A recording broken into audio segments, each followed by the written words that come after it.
Hey everyone, welcome to another NMRAx on the 26th of September, or the 27th if you're in Australia, New Zealand. I believe Martin's somewhere tracking over Orkney. There he is. Yeah, a fisherman took a wrong turn and he ended up in Australia, so he's given me a return path So back you're at the here pier? and dropped me off at the pier. Can you come and pick me up and bring me a jumper as well, because it's a bit chilly down Absolutely, here as you can compared see, to I'm in my Australia. t-shirt today. It's absolutely freezing. Well, that's the pub there behind you. So I reckon what we'll do is we'll disappear off camera, and we'll go and have a quick bevy while everyone enjoys To the Patrick's pub. clinic. All right? How's that? I think that's a deal. See you later. See you later. I will see you later. I'll see you in a minute.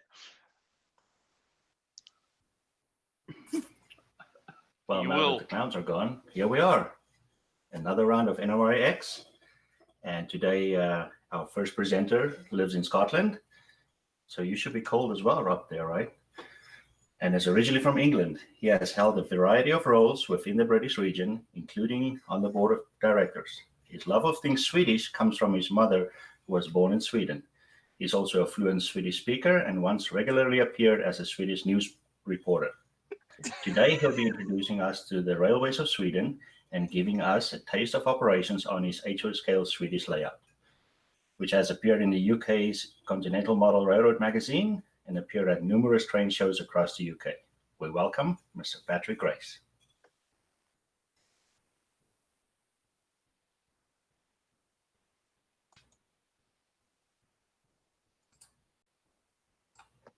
Hello. Just as Speed said, I have family connections with Sweden, which is one of the reasons I've modelled it. I've done a lot of modelling of Swedish railways. The other one being that while I was a child, what British trains I saw compared with Swedish trains, the British trains just weren't as nice, and definitely a lot of them did not run as well as the European models did. So that is why I'm interested in the railways of Sweden. First, a little geography. Where is Sweden? Sweden is in northern Europe. It is the eastern side of the Scandinavian peninsula and the fourth largest country in Europe by area. It is roughly 1,000 miles long, and it is possible to get a train from the far south of Sweden all the way up as far as the Lapland Gate, where the line descends down into Narvik in northern Norway. First, the history of the Swedish race. This map here shows is a map of Sweden. The red lines are the main state network, historical main state network.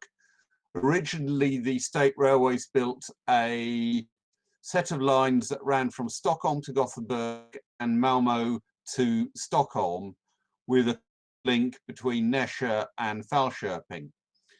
Later on, they built the Northern Main Line, which eventually terminated at Boden, having made its way up the east coast, generally a reasonable distance inland, because there was a fear of a Russian invasion from Finland.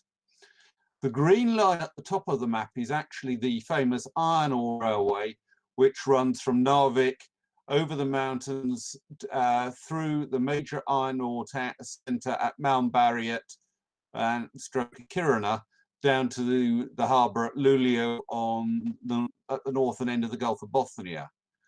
The orange line is the equally famous inland railway, which the southern section from Mora to Karlstad no longer exists, though there are alternative routes you can take to do that, effectively do that section.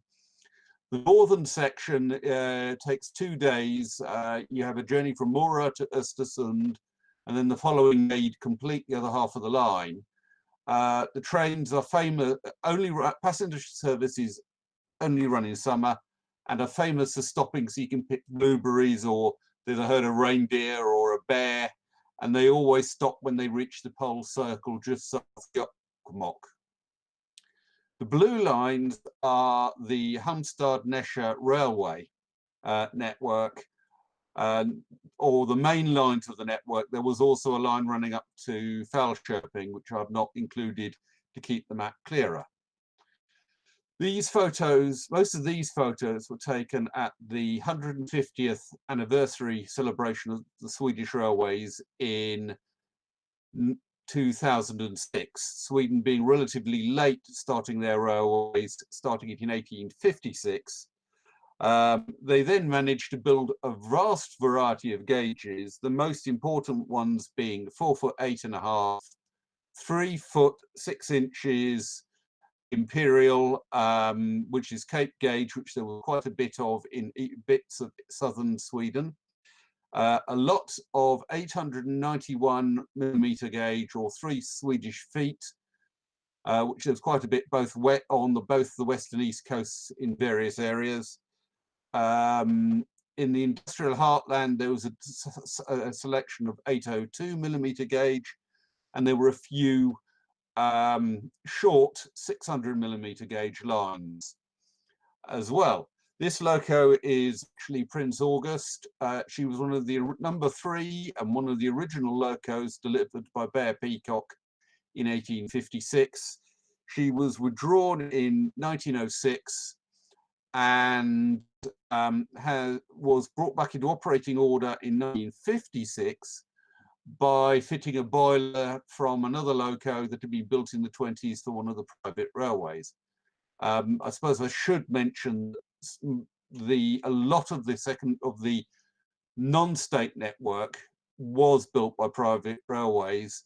Not all of, I did not show all the state lines in the map, so but there was an awful lot of trackage at its peak. It has reduced somewhat.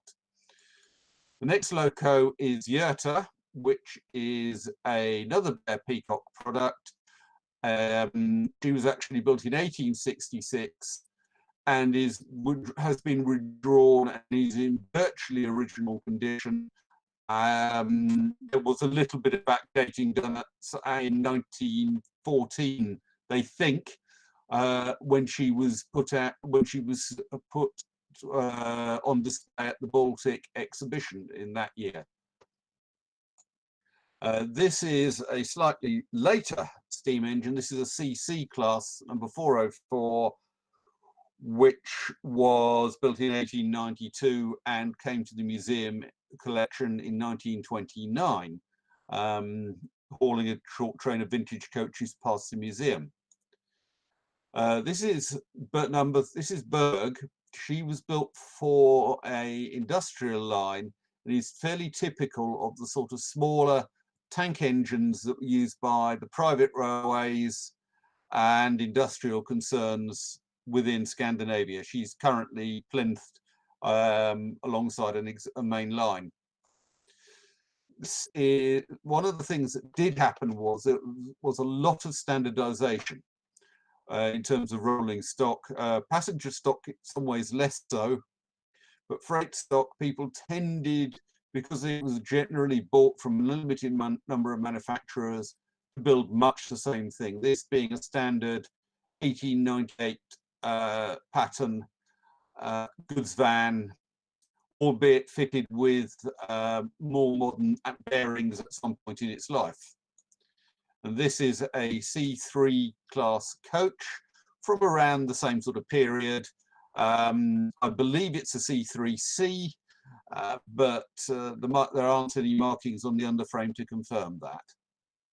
And this vehicle is again a very typical Swedish vehicle. This is an NN3 of the 1898 type. They were used to move timber, both logs, sawn timber, pulp, coal, charcoal. Basically, if they could get it, because the sides will fall down, can be fallen in, so you get a flat open wagon, and basically if they could get it on one of these things, they would move it on them. We're now going to the 891 millimeter gauge. This is a loco from the Dala Ockelbo Norresundet Railway, which which was built in 1902 by Farland and has been in preservation since 1961 and is used on the preserved section of the Dala Ockelbro Norresund railway.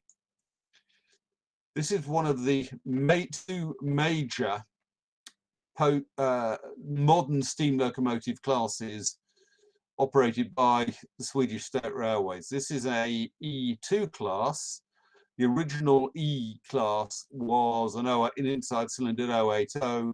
The E2 basically involved lengthening the frames forward to add a pony truck, which enabled the speed to be increased by 10 kilometers an hour.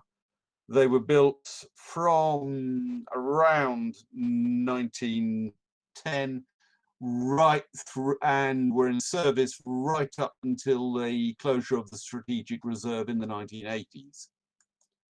This is one of the 99 B-class locomotives, which were from around 1909. The final examples for a private railway were built in the Second World War in 1944. And this is another photograph of one. This one had actually had a little bit of an issue at the National Museum, and some of the valve gear had been removed for repairs.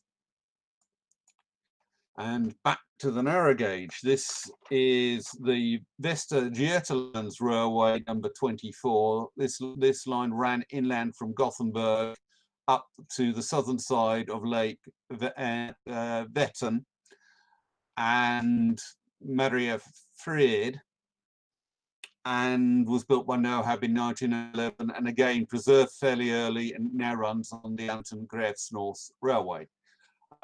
While she was being turned, they actually had the kids help them turn her, and then were showing children inside the cab. Sweden started electrifying very early. This is PA-27, which was built in 1914 and was one of the first passenger locos. It was used on the Arnor line.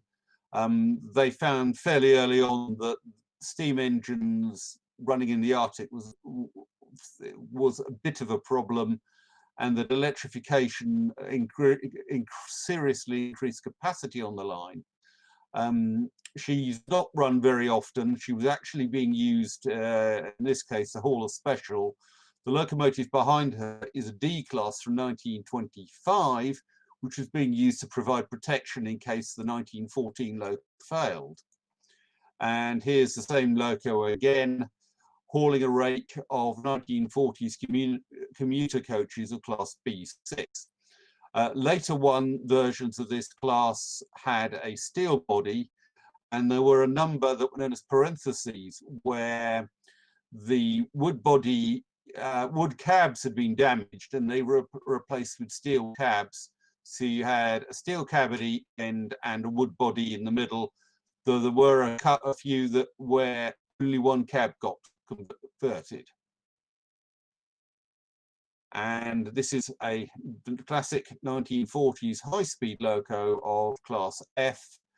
They ran right up until the 1980s before being withdrawn.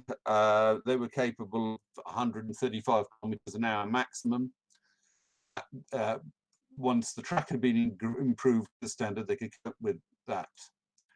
And a fairly standard 1940s, late 30s, early 40s shunting locomotive of class Z43. Some are still in use in both industry and also by the Swedish Track Authority.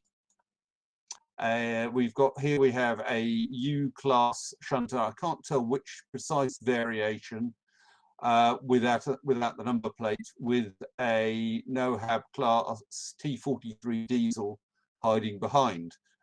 These were built. The electric shunters were built between the 1930s and 1950s.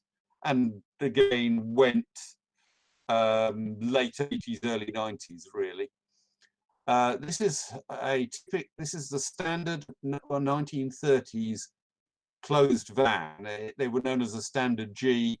They were built by both the state railways and private railways in quite large numbers at that sort of period and through into the early 50s. This being the insulated van variation of the same vehicle. Many of these were actually covered with various advertisings in the 50s and 60s. This is one of the first large Swedish diesel classes.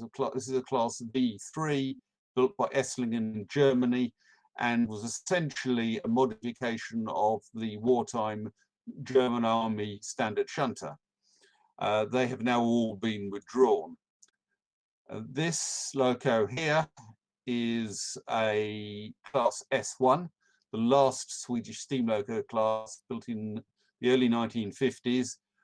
On an excursion, if you look at the on the right, you will see where they actually managed to set fire to the undergrowth. This is the next major class of loco, a T21. They are an 080 shunter built by MAK in Germany in the late 50s, and there are some of these still in use, but very few. And then we get to the NOHABs, the GM-based locomotives. This is the first version that the Swedes had, class T41, which is an A1A machine built in 1956. And essentially it is the same as the Danish, Belgium and Hungarian locos that were built at a similar time by NOHAB, except with a different body. Instead of it had a road switch style body, not a cab style body. This is a Y6 class rail bus. The Swedes rather liked this sort of idea of the rail bus. The earlier one, there were earlier types from the mid-1930s onwards. They built very large numbers of these in the 1950s. To replace the earlier ones and to replace local haulage from secondary routes. The last ones were withdrawn in 1988 and replaced by a more modern Fiat construction. This is one of the famous triple iron ore locomotives of class DM3. Originally, there were just 2 units, which was a class DM. And then from 1960, they added on the centre unit to become a DM3. The unit's producing something like 7,200 kilowatts of power and more than capable of hauling iron ore trains. This particular loco en route south to the National Museum from its base with the Iron Ore Railway Historical Society ended up giving a local freight a push, which had got stuck behind. It had a couple of the RC class locos, which our American friends would know as an AM7, and they had got in the truck, had got stuck on the line, and this thing came up and just pushed them up the hill. This is more the standard Swedish variation of NOHAB. They built 2 classes of these. This is the earlier one, the T43, which were built from 1961 to 63. The T44, which has a slightly different body and a more modern motor, and some other improvements, were built from 1967 through until the early 80s. The Swedes also had a variety of multiple triple units, understandably. This being the relatively famous lightweight class X9, built by Hilding Carlson in between 1959 and 63. Patrick, it's Gordon. Patrick, it's Gordy. Yeah. Patrick. Yeah. Your video, your slides have stopped flicking along. We're still seeing the DU class. We see a locomotive that says 976 on the front. That would be the previous slide. Yeah. Do you want to just stop your video? Just turn your camera off for me. You see down at the bottom? Use the camera. Allowed. Sorry, Down what down at the very bottom of Webby. Yeah. Yeah, that's Turn it. cam You've off. done it. Yeah, you did it. You turned it back on. Turn it off. That's it. Okay, that might help with Right, just now on. turn it off. It's on again. Off, on, off, on, off. Yeah, that's it. Right, camera is off. So now I'm seeing a multiple unit which is red with some Swedish train logo on the front of it. Yes, that's where we should be. Cool. All right, thanks. I'll be quiet now. Sorry. Right, so do I go back, put the cam back on? No, keep the camera off and keep going. This might help us keep these slides going. Right. We're only And seeing your go PowerPoint back anyway. onto right, okay. Well, if I just keep clicking on the slides. Yep. Okay.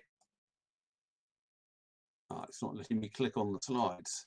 I've got to go and find this. Right, I'm back on the slideshow. Right.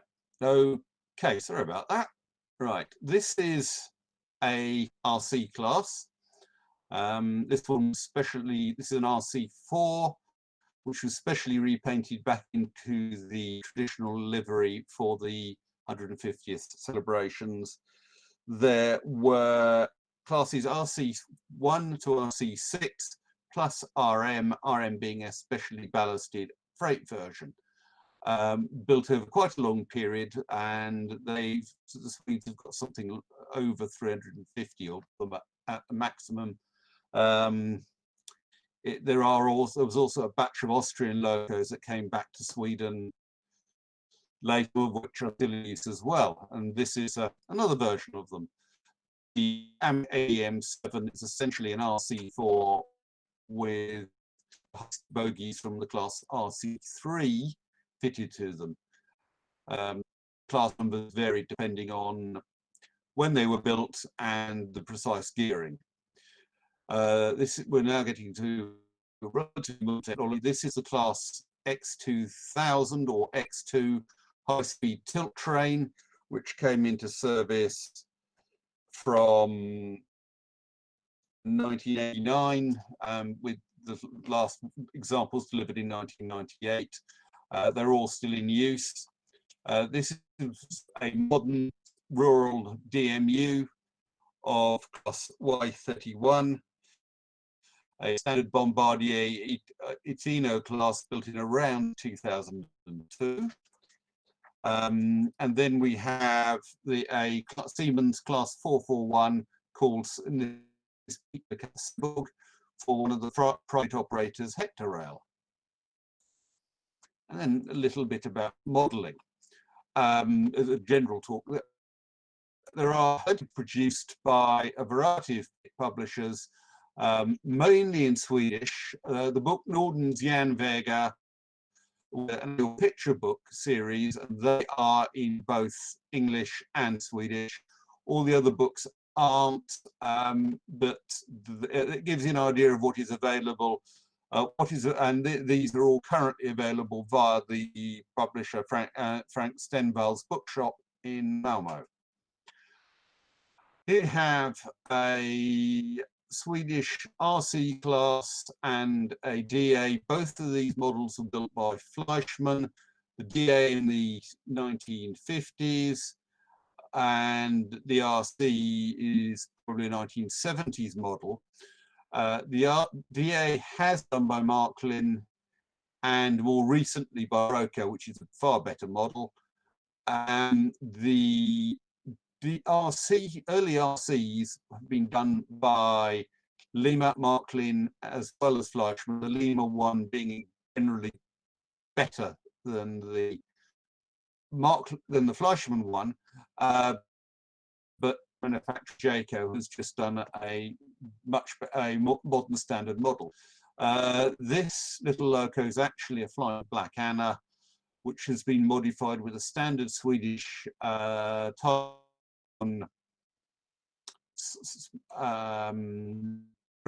and standard Swedish style cab, based on a couple of articles in Swedish press where people have done this to a variety of locos, and it produces a reasonably good stand-in for a type of small loco that's quite common.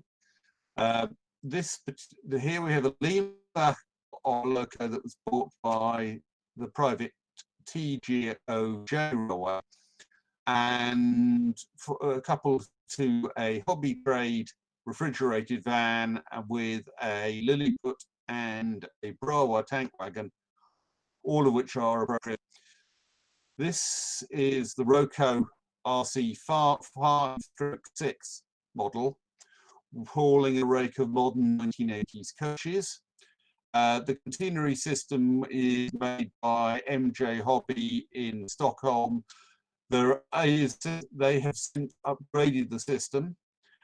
Another company called Intech, which do a very nice etched brass kit based overhead, but it is an etched brass kit. This is a Jayco HC class electric, hauling a couple of Sporot 1930s commuter cloaks of class B6. A reasonable train for this would be a van, a standard G van, 2 of these coaches, and an HG class 5. The station building is a Helgen kit of station, but is fairly typical of brick-built Swedish stations. And the strange structure with the pointy roof is a early kiosk design made by a company called Model Unique. Here's Jayco's version of the F in model form with a Heljan and a UGJ coach. Heljan's version of the T21 class locomotive, with a Pico vehicle marked up as a Swedish permanent way vehicle. The Swedes did tend to buy quite a lot, bought a lot of stuff cheap from Germany just after the First World War. This train here, the main train is a Marklin Stroke Tricks special set of an S-class tank locomotive and 3 woodside coaches. The red trailing coach and the refrigerated van are HNJ Verkstad conversion kits from, and rely on you providing the appropriate vehicle to fit the conversions to. The station buildings here are a mixture of various plastic kits and wooden kits made by a company called Euromod, who were a Swedish company and made a number of buildings over the years. This is Hobby Trade's version of the standard O-Wagon, the O-Wagon being the more modern version of an NN3. Lima have also done a version of this, as has NMJ, who've done a more modern version of the vehicle. Both the Lima and the Hobby Trade one, much the same vehicle. And here is a Jayco Y6, a number of Burkina Volvos and Scanias, and one of the standard Gs painted in an advertising livery by, it's an NMJ model, and it's advertised for Amlo's Water. We've got this, I've put this photo in to show the Lima standard 1960s coaches as a contrast to the 1980s coaches, which are behind the orange rapid class locomotive, also a Lima model. The loco in the middle is an HC class, so an earlier version of the HG, made from a resin kit by Model Production, and then the other locomotive is a Freshman DA. Here is the other version of the Lima Rapid, with which once they'd been modernized and fitted with Marshall lights. Again, a Jayco Y6 with a Model Production bus in the background, and the car is a model mechanic model of a Volvo PV 831 that was motorized. The TGO had one as an inspection vehicle, and it is currently preserved. If you look at the station building on the back, there's a sort of green panel here. There's actually a signal panel, and these are fairly typical of how things were often done, with the signal panels actually literally bolted to the end of the station and then operated accordingly.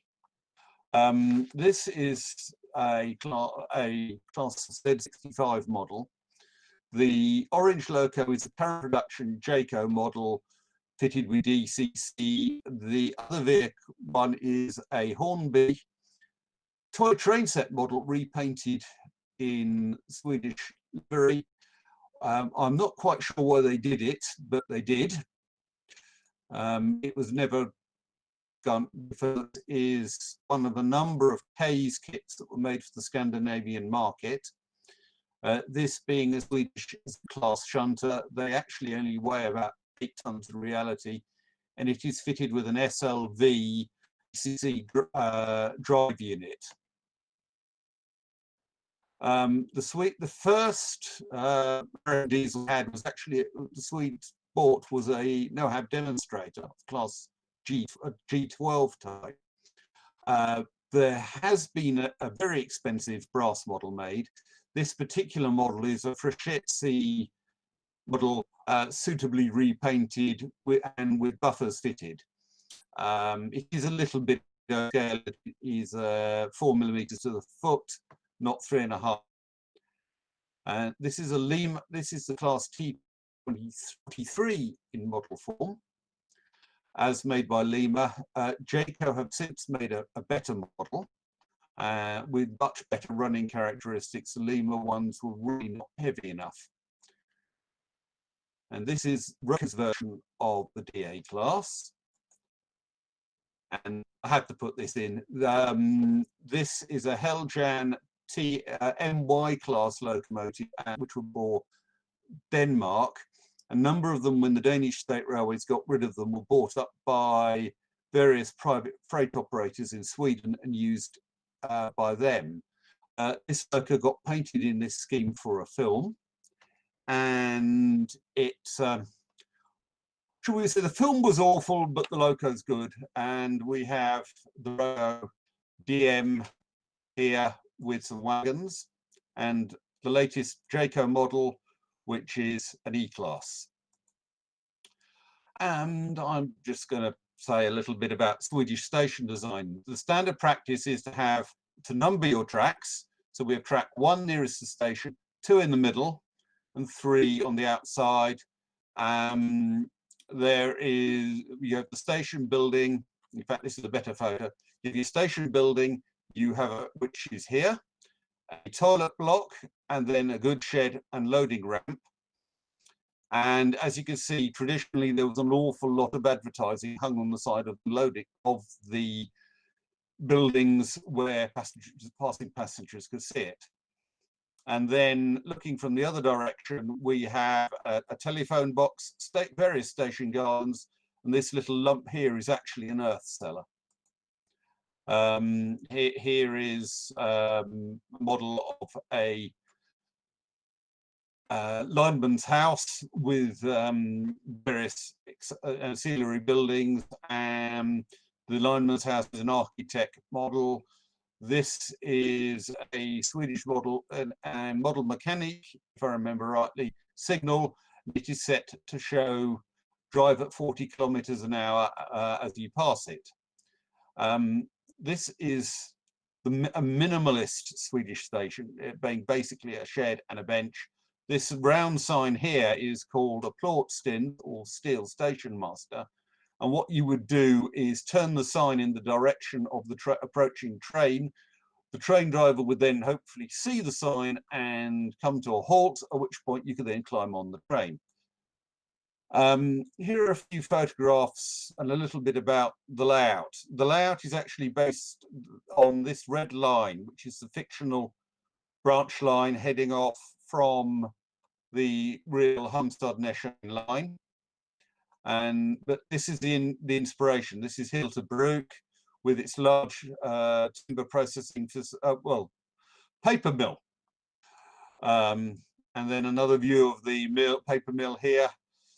though obviously having facilities to cut timber, they would have done other things as well. Here's Hilterbridge Station with an early diesel electric rail car coming in. This was, I believe, about 1914. Here is one of the Hilding-Carlson rail buses, one of the famous Hilding-Carlson rail buses. During the Second World War, so the bags on top are to do with the gas generation system necessary to run the train. And this is what was the basis of the later Y class. This is the fast motor car that was built for the Humstad Nesher by Nohab in the late 1930s and were used for the prestige trains. Here's just a photograph of the last double-wing semaphore on the network just before it was removed. And we have here an earlier experiment in running a internal combustion engine. It was basically a charcoal gas producer underneath a modified coach. It wasn't very successful. Just a little bit about the station. Track one. The track one is nearest the station building, with the main platform between it and the main line, which is track 2. Track 3 is the run round. 4 and 5 serve the factory. Track 6 is a HON3, so 891mm gauge narrow gauge feeder industrial line used by the factory. Track 7, this area here is the loco facilities, which is number 7. Number 8 is approximately where the entry to the station is, and the shunt limit. The standard operating system being that trains were not allowed into a station in Sweden until they had been cleared by the station master. They had to wait at the signal till they were cleared. They could then enter, and everything was done then by timetable, and you would mark off as trains passed. Now on to the operations for the day. So the first thing that happens is that the rail bus departs the shed at around 7 o'clock in the morning and goes to the platform and is then prepared to depart, which it then does at 7 in the morning. Then at 8:10, the mainline passenger arrives, delivering post and papers. It's hauled by a DEVA. This particular version was effectively a motor luggage van. It is hauling a rake of 3 coaches, the leading coach being a standard buggy vehicle. The second coach is a ex-German Imperial German Army vehicle, and the trailing vehicle, which is hiding at the back, was one of the very early coaches from the railway that by this point was really not being used for anything more than permanent way use. The train then runs round and departs at 9:10, at which point a goods train arrives at 9:30. This train consisting of a typical 060 tank loco, with the leading vehicle being a guards van stroke for less than carload freight and parcels traffic. There are then a couple of vans. The vehicle at the rear is a NN3 timber carrier. The black vehicle is a charcoal wagon, and the white vehicle is actually a chlorine tank wagon for bleaching paper products. It is turned and cold and watered as necessary. The Swedes tend to always run their locos chimney first. Once the train has been shunted, the loco sits out the way. And here we've got the industrial loco pushing a typical sort of sawmill trolley. The rail bus arrives at 10:30 in the morning and parks on platform 3. the goods, having shunted, prepares to depart and depart at 12 o'clock. The rail bus then departs at 1:10, and at 2 o'clock, the next train comes up having done a variety of things in its way. The coach is actually has baggage facilities within it, as well as passenger facilities. It again shunts. Here we can see the factory building. I need to add more factory building. And then departs again at 4 o'clock. A second goods arrives at 7 o'clock behind, in this case, behind an 060 tender machine, seen here crossing the bridge towards the station. Again, it all shunts and gets out the way. The rail bus then arrives at 18:45, and the goods then departs at 19:30, heading back towards Halmstad. It's sitting here ready to depart with its selection of wagons, and here it is leaving the station. The rail bus again departs towards Halmstad at 20:25, and here is the high-speed unit coming in.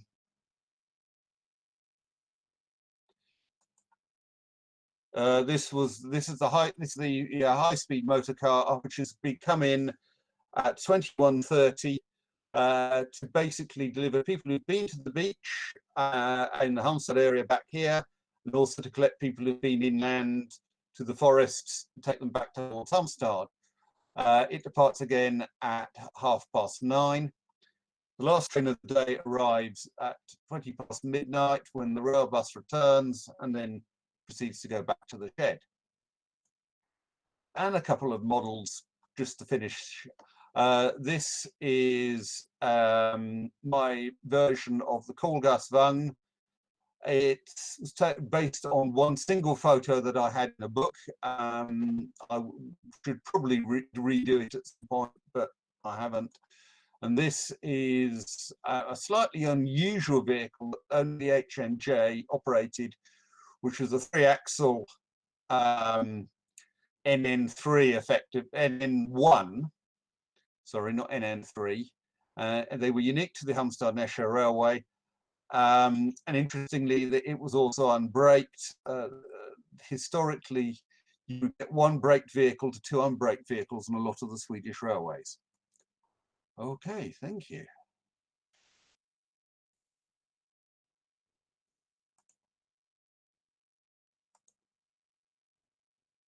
Patrick, do you want to put your camera back on? Yeah. Well, thank you very much. Thanks. Were those last photos all from your own layout? Yes, most of the model photos were from my own layout, except for the ones that were taken where the ground was black. That was actually from a friend's layout. He had a layout outside, but it's either my pre-war layout, or the other ones were actually taken on a layout that I've got that's based on the 1960s. Cool. So what kind of building is that with that big roll-up door? Pardon? You in the last photo, you had a big roll-up door. Yes, I have a large. I have a large garage. The house as built, the people who built it used it to store stuff for their business, and when we bought it, of course, we got a very nice layout room with easy access to get things in and out. Sorry for me, my laptop says its battery is low. There's one question online that asks, what is the platform height in Sweden, as the running boards look quite high? It depends, which is an awful answer. They vary from literally more or less ground level up. Some of the more modern stations are the level has increased over time. I'm not sure what the current height is. I know the Stockholm Underground is full height, and a lot of the more modern stations are sort of going in that direction as well. Cool. We have one more question Yep.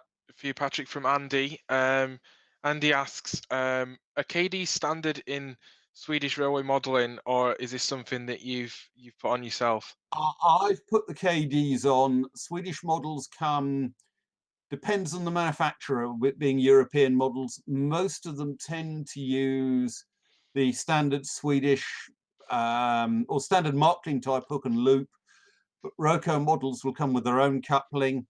The modern models all come with NEM boxes, so it's fairly easy to put on what you want. There is a Swedish pattern coupling used by a number of modelers in Sweden, which is, I think, called a Telex, if I remember rightly. But yeah, I mean, they basically use anything that will fit in an NEM box that suits them. Cool. I think that's all the questions that we've got. So thank you very much for flying through that. Thank you for everyone for sticking with us. Yeah, apologies if it was a bit quick. It was okay. It was fine. I will email Gordy a sheet with a set of suitable modelling and retail links for those who may be interested. I've just got to get round to typing it. But I will get that up. Get that up on the web, on the Facebook page as soon as I can. Cool. All right. Thanks, Patrick. So just some housekeeping for me. Apologies, everybody, that was kicked off the Facebook streamer. Entertainment company in India decided to attempt to claim the rights to Patrick's live clinic for some reason. And unfortunately, that's been disputed by us, and we're back on, hopefully, on Facebook. And we see the video viewers going up now, so things should be back to normal. Hopefully, nothing else happens like that through the day. No one else tries to claim anything. But thank you for that. So what I just need to try being the operative word. This never seems to work. Is the Aussies came up with something, Patrick, right? Called the wheel of chat. I have another wheel. I have another word for this. Isn't the wheel of chat? So hopefully everyone can see the wheel of chat. Okay, the Gordy sponsored wheel of chat. But hang on, I think I have to do this a different way around now. Go back to the wavy screen. See, this is what happens when you end up having to have Gordy doing something, because the go button has disappeared. The go button has disappeared. There we go. Spin the wheel. Right, let's do the transition on this, and hopefully, if I transition, hopefully the wheel's going to spin, but anything could happen here. I'm not seeing the wheel spinning, but spin the wheel, see what question we come up with. Right, spinning now, spinning. Excellent. Big problem is that it's so small I can't even read it. Oh, there we go. Question for everyone watching. What age did you start in the hobby? And what age did you join the NMRA? Gordy will add his little bit to the end of that. All right, well, we'll be back. If you can pop your answers to that question in the chat, we'll be back at the top of the hour with our next clinician, who is going to be Thomas from Georgia, USA, giving us a clinic about his about modelling the prototype. So that'll be great, and we'll be right back with that. So thanks everyone. Thanks, Patrick. Okay. Right. Cheers.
Hi there, welcome back.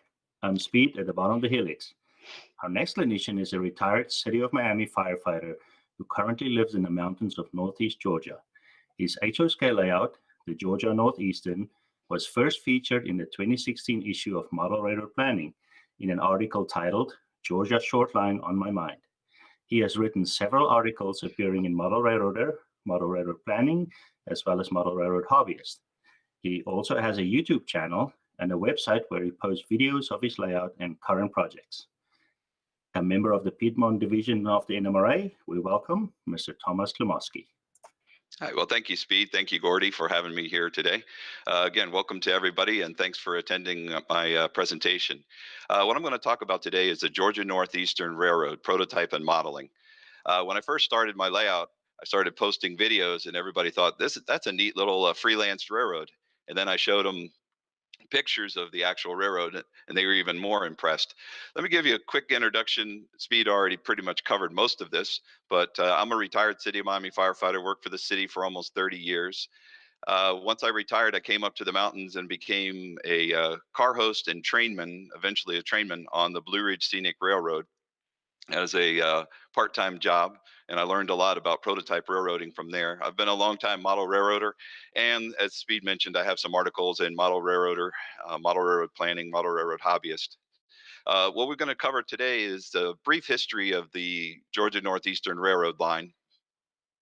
It started out with the Marietta and North Georgia Railroad, and the line began north in 1854, but they really didn't get it going until 1874.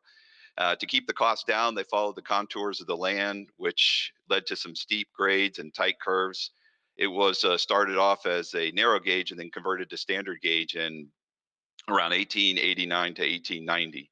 And the L&N took over the railroad in 1902 to keep it from falling to its rival, the Southern Railway. It's not that they really wanted it, but they didn't want to go into the Southern. They named the line the Hook and Eye Division after a couple of unique engineering features. The hook is was just north of Talking Rock, Georgia, where two tight curves were used to negotiate a steep grade around the mountain. The story is that the conductor in the caboose could light the cigar of the engineer because the tracks came so close back together, although there was a difference in elevation. The eye portion is still there. It's the Hiawassee Loop. And if you ride the train that comes out of the Tennessee Railroad Museum, they have a excursion train that goes over the loop, and it crosses back over itself in Bald Mountain, Tennessee. And that replaced a switchback that limited train length and took too much time to traverse. In 1906, the L&N realized they needed a faster way to get from Etowah down to Marietta. So they ended up building a new line through Cartersville, and it was further west, and it was a little bit longer, but it was a lot faster and took out the grades.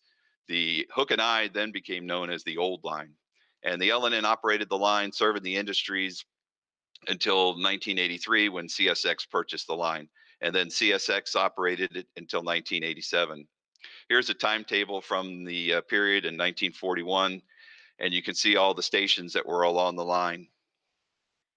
In 1987, CSX sold 41 miles of track and leased the track from Tate to Ellijay to investors from Tennessee, and they named the railroad the Georgia Northeastern Railroad. The line north of Ellijay was purchased by the Georgia Department of Transportation, also known as GDOT, and Wiles Pierce purchased the railroad in 1990. In 96, they leased the remainder of the line from Ellijay to McKaysville and began the Blue Ridge Scenic Railroad. The Blue Ridge Scenic Railroad is a subsidiary of the Georgia Northeastern and operates a 13-mile scenic excursion train trip from Blue Ridge, Georgia to McKaysville, Georgia, and it's also on the state line with Copper Hill, Tennessee. In 2015, Patriot Rail purchased the Georgia Northeastern and operates the line today.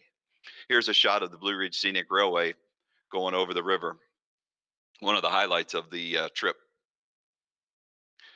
The Georgia Northeastern works from its local headquarters in Marietta and interchanges with the CSX Western and Atlantic Subdivision in Elizabeth Yard.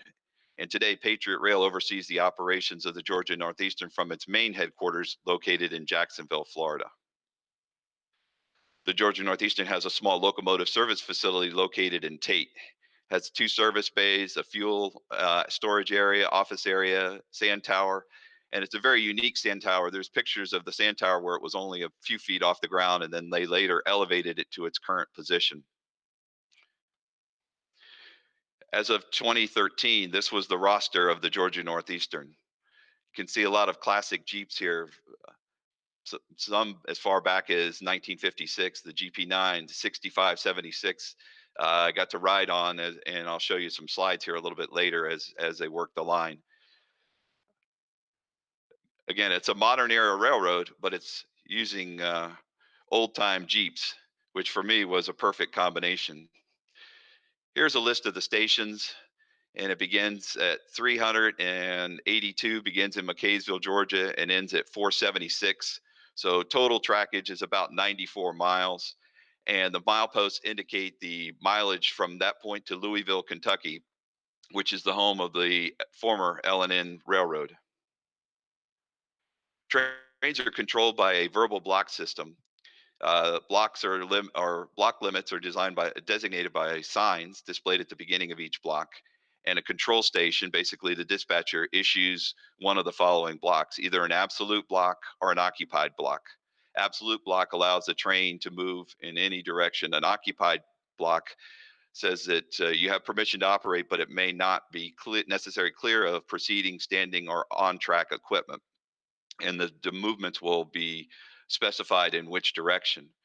This lends itself well basically to a model railroad because you don't need any signals, just as they do on the prototype. There's no signals on the Georgia Northeastern. Some of the industries that are served by the Georgia Northeastern are building materials facilities, plastics facilities, grain, metal coating, chemical processing, cement, and marble products. Back in 2013, I was lucky enough to be able to ride with the crew as they worked the Marble Hill switch job. So the crew started off here. Here was my engineer and conductor for the day. And we started off with picking up the locomotive from inside the locomotive facility in Tate. After we brought the train out, sorted the cars, and used the switch list to determine what cars they needed to take down to the industries located in Marble Hill. If you look at the map, you'll see on the left is the GNR Tate Yard, which is where we're going to start out. And if you follow the line to the right, it loops to the right, curves back around, and then you'll notice that there's a switchback just outside where it says Tate and Highway 53. That's a very unique operation there on the switchback. So once they come through the switchback, then they'll work their way continuing on down the line to the Polycore Georgia Marble Quarry Division, which is located in the bottom right corner of the slide. After they work that facility, then they'll move on down the line and work their way out to Emery's, which is another marble processing facility. As we're approaching the switchback, if you see here, we're on the upper part of the switchback. If you look to the left through the trees there, you'll see where we'll eventually get to, which is the lower portion of the switchback. You can see the very steep grades here on the switchback. They're reportedly at about 4.5%, which is very, very steep. The tail of the switchback on each end will accommodate a locomotive and 3 or 4 cars, depending on the length of the cars. You'll notice the discarded marble blocks along the side. You can see where the drill marks are, and they've been removed from the quarry, but they had defects in them, or they were not pure marble, so they were discarded. Under this switchback area, the water that runs through here is pretty amazing. The track is in pretty rough shape because it's very difficult for them to get any type of good maintenance on this. So you can see it's very tight. The conductor's riding the shove move as they shove back. And then you can see some of the drainage here. And there's our classic Jeep working the line. So they're going to shove on back to the second tail of the switchback. And now with the movement complete, they're going to continue. The switchback is the track that curves off to the right. If you continue straight, that takes you down to the Marble Industries in Marble Hill. As we approach, the first facility we come to is the Polycore Georgia Marble Facility. You can see the slabs of really nice marble there on the left-hand slide. And on the right, you can see the siding that goes into the facility. There's an overhead crane, and then the line continues on further back to a ramp where they load marble chips into the hopper cars. Here's one of the marble pits that's been deactivated. You can tell there's a bunch of water in the bottom of it, so it's no longer active. And if you look at the top, you can see the marble is not as pure as it is as they go further down. So that's some of the discarded pieces that you'll see. Here we've dropped off the 3 Ortner hopper cars, and they'll be moved in the facility. When they're empty, the facility moves them back to the loading ramp. Once they're full, the Georgia Northeastern will go in and pull the cars because of the weight. And they also load the marble slabs on occasion. One of the interesting things with this facility is a lot of the marble that's in the Washington Monument and the National Cemetery there came from the Georgia Marble Quarry. So the people that work there at the facility are very proud of their contribution to the United States and all the monuments that are in Washington, D.C. As we continue on down the line, we're going to cross over the Long Swamp Creek Bridge. You notice the bridge supports here are actually marble, and none of the bridge sections seem to line up with the other because they've been repurposed from other places. As we approach the Emery's facility, you're going to see that there's a derail over on the left-hand slide on the right rail. The crew stops. They'll contact the Emery's marble facility and make sure that the trackmobile that's working the facility is in the clear before they open the derail and continue down to pick up cars that are on a siding just outside of the facility. Once they reach the facility, you can see it off in the distance there with a lot of dust and haze around it. The marble quarry is actually in that mountain when they tunnel into the mountain to be able to get the marble chips and marble dust in this case, which is calcium carbonate. And here, just outside the facility, the Georgia Northeastern drops off and picks up the covered hopper cars. And you'll see that typically the cars that work the facility are the pressure rate hopper cars. It's used in numerous products, including paint, paper, plastics, toothpaste, antacid tablets. The stuff that comes out of this facility is not food grade. It's an industrial grade, so it's used more in the paint and plastics, not so much in the toothpaste and antacid.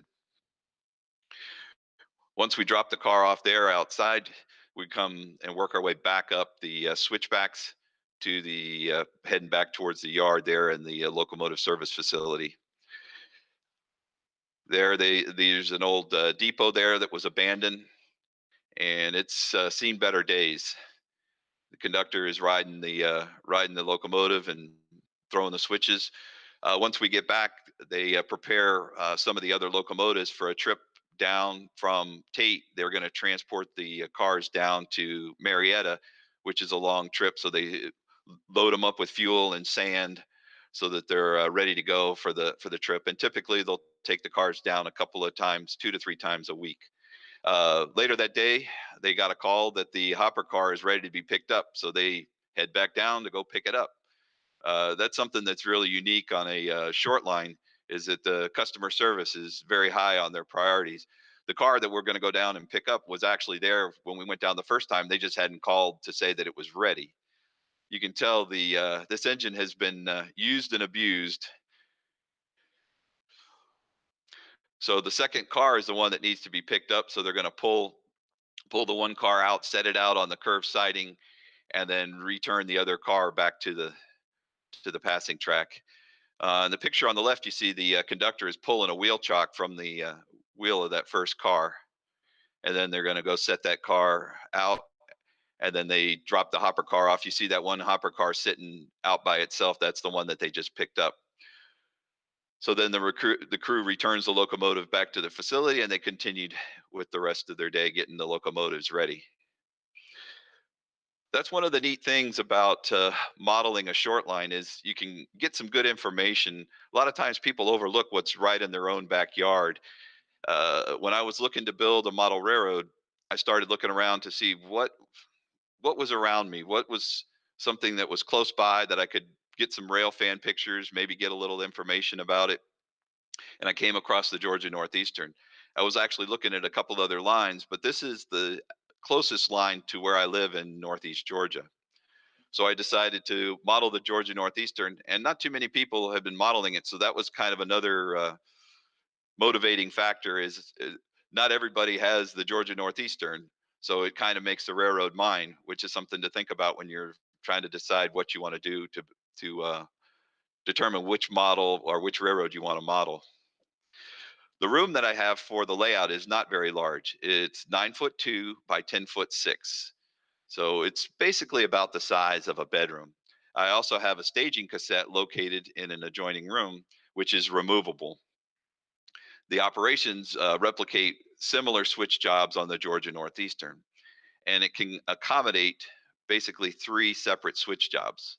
The first job is the North Local, where we're going to start out in the staging cassette with our train blocked and ready to go, and we're going to switch the industries in Marietta up to Dow Chemical, which is the facility just before the Etowah River, located at the very top of the plan.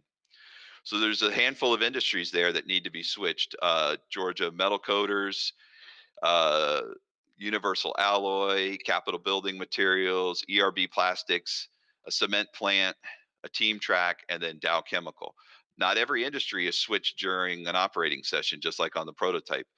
Based on the information that I've gotten from some friends that work through the Georgia Northeastern, I've determined car movements and which facilities are switched more often than others. Typically, Dow Chemical is switched every day, along with Georgia Metal Coaters, Capital Materials almost every day, and then the other industries kind of on an as-needed basis. Universal Alloy is typically switched once a week. Universal Alloy makes aircraft parts, and they ship them out on flat cars. And I'll talk about that a little bit more later. The Elizabeth Yard turn, which is the train that I referred to that they were preparing to get ready to leave Tate Yard, basically picks up the cars in Tate, takes them down to Elizabeth Yard where they're interchanged with CSX, picks up empties and returns them back to the yard in Tate, which is exactly what they do on the prototype. Then the Georgia Northeastern holds those cars in Tate Yard until they're needed down at the Marble Industries in Marble Hill. As they go down, they'll pick those cars up, bring them back to the yard. They'll hold those cars in the yard until they get enough to make it worthwhile for them to take down to Elizabeth Yard. It pretty much takes the crew all day to go from Tate down to Elizabeth Yard and get back within 10 to 12 hours. Maximum speed on the Georgia Northeastern is 15 miles an hour, and many areas are 10 miles an hour, which again makes it perfect for model railroading. You're not going to have any high speed freights. You're just going to have the locals, which are doing no more than 15 miles an hour. The third job is the Marble Hill Local, which again starts off in Tate, goes down, switches the industries in Marble Hill, and then returns back to Tate Yard. This track plan drawing is courtesy of Great Model Railroads in 2020, which is the latest issue where my completed layout was shown. It's amazing how much operations I can have on the layout. Basically, just switching the industries there in Marietta takes about an hour. And then to run the other train from Tate down to the Elizabeth Yard turn, that takes about 45 minutes. And then the Marble Hill Local, while it looks pretty simple, it's a little tight with the having to use a runaround track, and the tail of the switchback is not long enough to accommodate anything other than a locomotive. So you've got a lot of switching and moving around to do. So that takes about 45 minutes to an hour. So if I run all 3 jobs back to back, it can take 2.5 to 3 hours to do a full operating session. Typically, I'll do an operating session with a 2-person crew. One person is the engineer, the other person is the conductor. I have some operating rules that I give out to my crews. And the most important one is the primary goal of the operating session is to have fun and enjoy operating on the layout. This gives the crews a little bit of information as to how I prefer to operate the layout. It talks about speed, crew instructions, and then a little bit more information regarding operating rules. A lot of these rules were taken out of the Georgia Northeastern rule book or from other rule books based on other railroads. Again, it just gives the crews a little bit more information. It's a quick one-page, basically folded over in half, so it's easy for them to quickly refer to it, and that way they understand what we're looking for when we're doing an operating session. I also have developed a track authority block sheet where I'll fill in the date, the time, conductor, engineer, the type of blocks, and then the dispatcher, which is usually me, will initial it. This also gives me a way to keep track of who's been operating on my railroad, what dates I've operated on. I typically have an operating session about once a month. It's done by request or by invitation, and I enjoy having people over to operate the layout. Operations on the layout are conducted with the proto throttle from Iowa Scaled Engineering. If you haven't checked out that, I would highly recommend it. It's the most realistic way to operate a locomotive. And it helps also slow down an operating session. The crew has to think about what they're going to do and how they're going to operate as they're doing the switching moves. The switch lists that I've developed are based on the prototype switch list from the Georgia Northeastern. I was able to obtain a couple of copies of the prototype list. And I was also fortunate enough to meet the gentleman that developed the switch list for the Georgia Northeastern. He's an independent contractor and developed switch lists for railroads across the country. He saw some of my videos and contacted me and gave me some feedback on making these forms more realistic. It looks a little confusing. Some of it is just, we'll call it typographical scenery, but most of what you need to know is right there at the very top. You're going to see the cars that are shown in Elizabeth Yard, and where it says Block 2, those cars are going to be taken from Elizabeth Yard and taken to those various industries. After that first top section, then each industry is listed in order from south to north. So next we have Georgia Metal Coaters, Universal Alloy, West Oak. If you look under those, like Georgia Metal Coaters, you're going to see that there's 3 cars listed there. In the Block 2, one of them says Georgia Metal Coaters, the other 2 say CSX Elizabeth. What that's telling the crew is the first car is going to stay at the facility. It would be a hold. The other 2 cars are to be picked up by the crew and taken back to Elizabeth Yard. And if you look up at the top, you're going to see also that they have one car that's going to be dropped off at Georgia Metal Coaters inside the shed. And there's a key located at the bottom of the report, which gives you information as to what the initials and things mean on the form. I added that just so that the crews could see what needed to be done and to help them so that they're not having to ask, what is this mean? What does that mean? Then the other switch lists for the Elizabeth Turn and Marble Hill are basically one sheet. And again, you're going to pick them up, look at the cars in the yard, determine the ones that need to go to a specific location, depending on what's listed there. In this case, if you're looking for the Elizabeth Yard Turn, any cars that are listed to go to CSX Elizabeth are going to be the ones that are going to be in the train. So the crew's going to sort those cars from the yard and then take them down to Elizabeth Yard.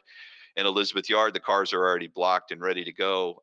And then if you notice in the Block 2 column, it'll tell you where it's going and switch instructions will actually tell you what track to set it out on in Tate. Marble Hill yard job is pretty much, Marble Hill local is pretty much the same as the first one. You pick up the cars in the yard, you're going to set them out at the industries. Listed further down is the industries and which cars need to be picked up and taken back to Tate Yard. Originally, I started off with a car report, which is what crews fill out on the prototype, and they write the car initials and the contents, and they use this for demurrage charges. I did this a couple of times, but decided it was taking some of the fun out of it. Nobody really likes paperwork, so I did away with the form. As I started my layout construction, it's standard or conventional framing, 1x4 or 1x6 framing. The peninsula is 1x6 because I've spanned a longer distance. The 1x4 framing is used along the walls. And you notice I cut the framing a little bit so that I could get some scenic features in there. The framing was then topped with 2-inch extruded foam. You'll notice also that lighting was already installed. The walls were painted blue, the ceiling was painted blue, and anything below the layout was painted green. I finished the room prior to starting the construction of the layout, which I highly recommend. The electrical was done on a pull-out shelf. I was able to wire everything up, and then once I was ready to hook it up, I just carried it into the train room, put it onto the shelf brackets, sliding out drawer slides, and then made a couple of connections to the layout. I divided the layout into 4 sections, which is a little bit of overkill, but that way there it makes it easier to trace if I ever need to figure out why there's a short in one section. I also, if you look at the right, that's my workbench, which is located underneath the layout. The layout is set at 54 inches high above the floor. As I started laying out setting up the layout, I used some craft paper and drew the plan out full scale before I transferred it over to the bench work. That way there I was sure that everything was going to work and everything lined up properly. You also used a temporary bridge so that I could hold operating sessions earlier. That bridge was eventually replaced, and you'll see it in some of the later slides. As I started working, I started primarily doing the scenery in Elizabeth Yard. I'm sorry, in Tate Yard, because it was a pretty good size area and the scenery was relatively simple. Mostly it was just ballast and some dirt, and then the locomotive facility, and then some trees along the backdrop. The peninsula I left to last because I figured that was going to be the most involved with construction. I also did operating sessions pretty early on so that I could test and make sure that everything was working. You'll see there that there's temporary structures. Basically, when I had an old layout in Miami, I tore that layout down when I moved, and I saved the structures. And I brought the structures with me, not necessarily intending on using them, but using them as placeholders until I could build or kit bash the structures that I wanted. All I had to do in that case was just put a sign on top of it, and it helped crews kind of envision the industry that would eventually be there. As you'll notice in maybe some of the slides, you'll see that some of the industries moved around. As I would put a new industry there, I would take that building and maybe move it somewhere else where I didn't have anything to hold the place.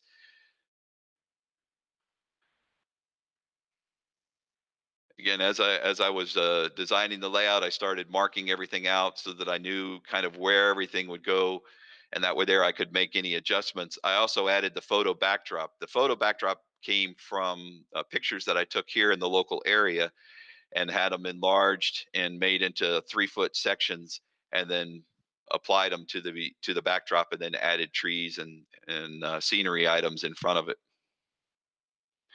Here's a picture of Tate Yard, where the scenery is primarily done. They have a small switcher that works the yard, and I use that switcher primarily for switching the industries in Marble Hill. If you notice, pretty close to what the prototype facility looks like. The key with doing this was replicating the sand tower. The sand tower was scratch built. It was such a unique structure. It immediately identifies that facility to anybody that's been there. So I knew that I had to include that to make it look like the actual prototype facility. The fuel facility, the fuel tanks, and the way that everything is set up is very similar to the prototype. Obviously, the structure was a little bit compressed, but it looks right. It's painted the same color. So for most people, when they come to look at my layout, they immediately recognize this facility as the Georgia Northeastern locomotive facility in Tate. Here's another shot of the facility. Again, the sand tower was scratch built from various styrene components. And I set this shot up with the camera on the right, looking very similar to the way the shot was in the prototype when I showed it earlier in the slideshow. Here's an overall shot of the yard there in Tate. You can see I made a little hill there, and that helps kind of ease the backdrop into the 3D scenery, and use trees and a little bit of some rock cuts and stuff to vary it so it doesn't look so flat. There's no grades on my layout, so it's all the same grade, but by varying the contours of the scenery around it, it makes it look a little better and does away with that flat earth look that you get. The locomotives, as I've been working on them, I've been copying the prototype. This is one of the GP38s that the Georgia Northeastern has. So I painted and decaled it. Microscale many years ago came out with a decal set for the Georgia Northeastern, and I've been able to find them on eBay, and some other friends had some. So I was able to get just enough together so that I could decal my fleet. All the locomotives, again, were custom painted and decaled, and I added ditch lights based on the prototype. Again, this is one of the Georgia Northeast, based on one of the Georgia Northeastern units. The depot there in Tate was abandoned. It's since been moved across the road and restored, and they've done a very nice job on it. But to capture the look in 2013, which is the year I modeled, the facility was boarded up, maintenance was not being done, the facility was in pretty bad shape. So I've added some plywood coverings over the window and weathered the facility pretty heavily to give it that kind of rundown, abandoned look. The photo backdrop that you see there is actually taken in the same place it is on the prototype. I was standing just past the grade crossing, took a photo of the road as it curves off to the left, and then used that photograph to transition into the road. And I think it does a pretty good job of doing that. Here we have the conductor kind of watching, making sure that the crossing is clear before the locomotive pulls across. Again, similar to a prototype picture that I have. Here's the local coming from the Elizabeth Yard transfer job, basically coming across the Etowah River. The water was made with magic water by Unreal Details. Again, came out very nice. The bridge is from Exact Rail, much compressed from the actual prototype, but it does vary the scenery and gives me a feeling of moving between one place and another. Here's another shot of the locomotive coming across from the other direction. Again, based on the prototype 4125, I was able to paint and decal that unit up to match the prototype. This is Dow Chemical, which is one of the major industries there on the Georgia Northeastern. The facility is a spot-specific facility, which is a little more trouble for the crews to switch, but it adds operating interest for my crews, because you have to pull and spot cars based on which cars need to be picked up and which ones need to be set out. You also notice that there's an operating derail there just to the left of the locomotive. The derail is a flip over style, which I've adapted from a Alexander scale models kit that they had. I also have operating grade crossing gates, which also adds additional things for the crews to do, because they're not supposed to block the grade crossings for extended periods of time. So they may have to split the grade crossing with their consist and make sure that they don't trip the sensors, just like they do on the prototype. This facility here is Capital Building Materials. It was, we'll say, scratch built from some Pike Stuff kits. It replicates the facility there in Marietta, receives building supplies. The racks that you see there, lumber storage racks, were scratch built. In addition, this facility has an operating fence gate. I was able to do that by using Legos and a little simple hand crank mechanism. What you see there is a cover, is actually an electrical outlet cover that's hinged. So it swings open. You see the little operating crank handle there. It tells you to turn clockwise to open. It turns a operating gear mechanism here, which is the Lego calls a gear reducer. When that gear turns, it turns the top portion and rotates it, and then that is connected by just a wire to the fence gate, and then the gate opens up nice and slow. So that way there, the crews have to stop, open the gate before they switch the facility. Once they're finished, they'll close the gate. This again replicates what's done on the prototype, because the facility has to have has the gate there to be opened and closed. One of the other things that has to be done is, before they operate the switch to that facility, they have to open the gate. That's to prevent them from rolling cars into the gate by accident. The next facility that I have modeled here is ERB, which is a plastic safety manufacturing company. They receive plastic pellets in the covered hopper cars there, and you can see some unloading hoses there on the ground. Again, this facility is not that active for receiving cars, but it also requires the crew, if a car is spotted there, they need to move that car to be able to switch capital materials. One of the other things that I modeled was a abandoned or no longer rail served facility. This is the exact same thing as on building is based on a prototype facility there that's no longer rail served. In this case, you can see that the ties were left in place, but the rail was pulled out, and now it's overgrown with weeds and other, we'll say, briars and other things there. So the facility is again no longer rail served. It also helps, set my railroad in the modern era, as many facilities are no longer being rail served.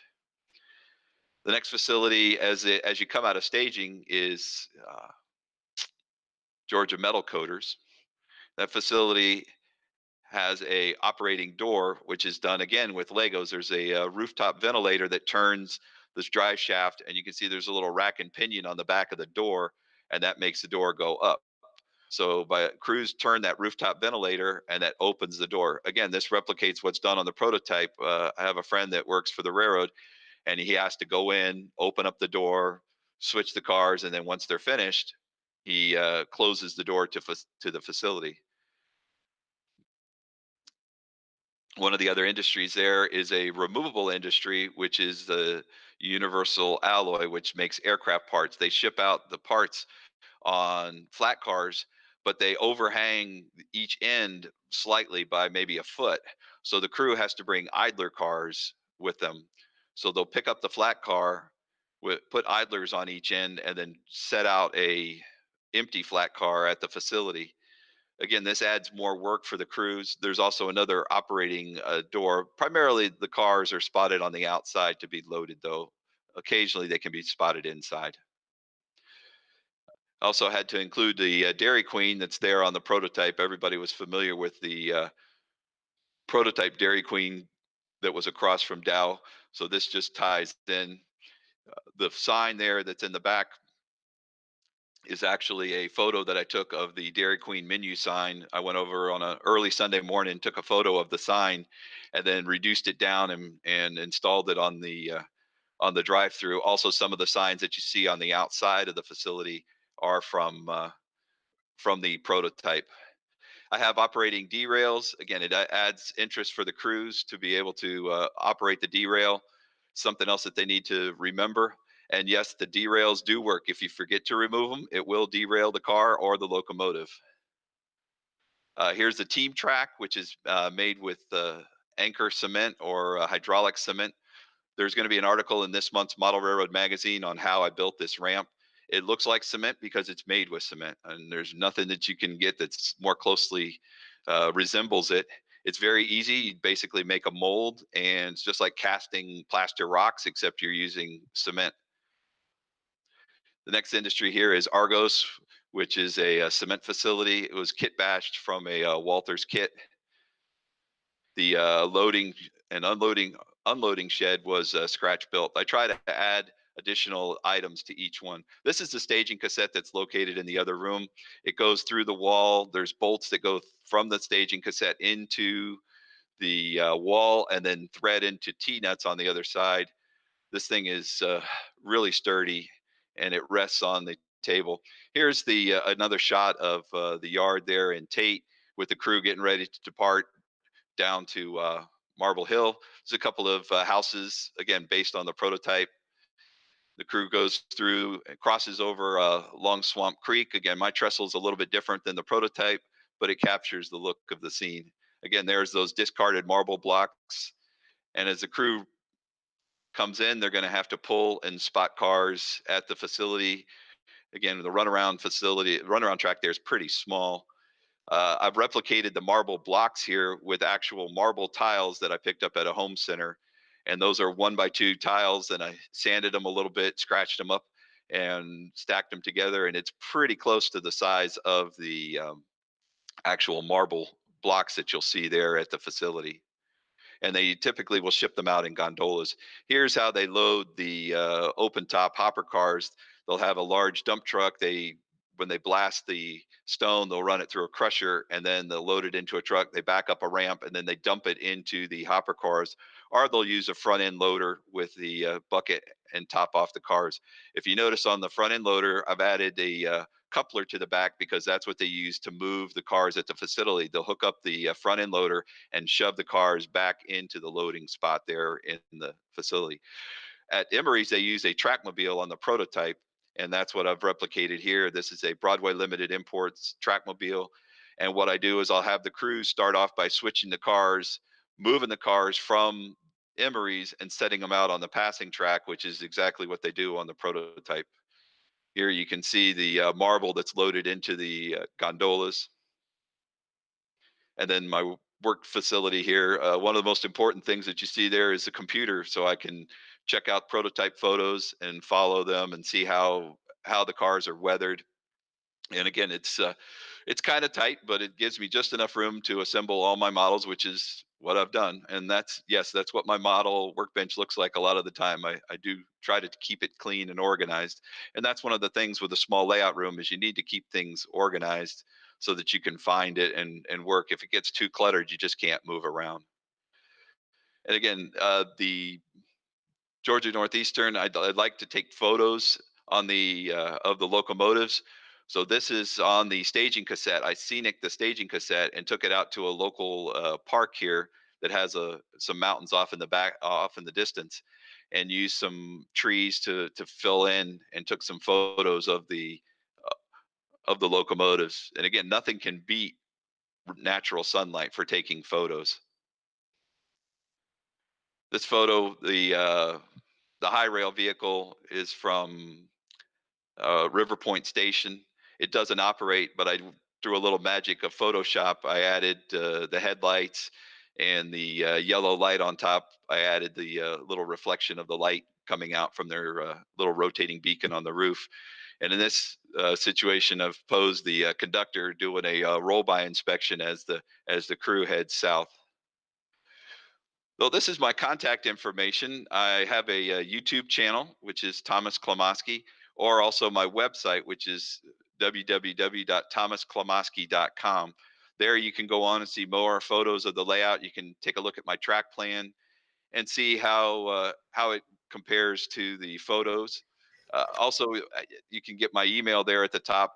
You can also use my website. There's a contact tab on there, and just fill out the form and send it to me. And if you have any questions, I'd be glad to answer them. Wow, that was amazing. Thank you for sharing that with us. There's a few questions here in the group. First one is, do you have a computer program for the switch list generation? No, the switch lists are typed up on an Excel spreadsheet, and I control the car movements by typing in which cars I want picked up and which ones I want set out.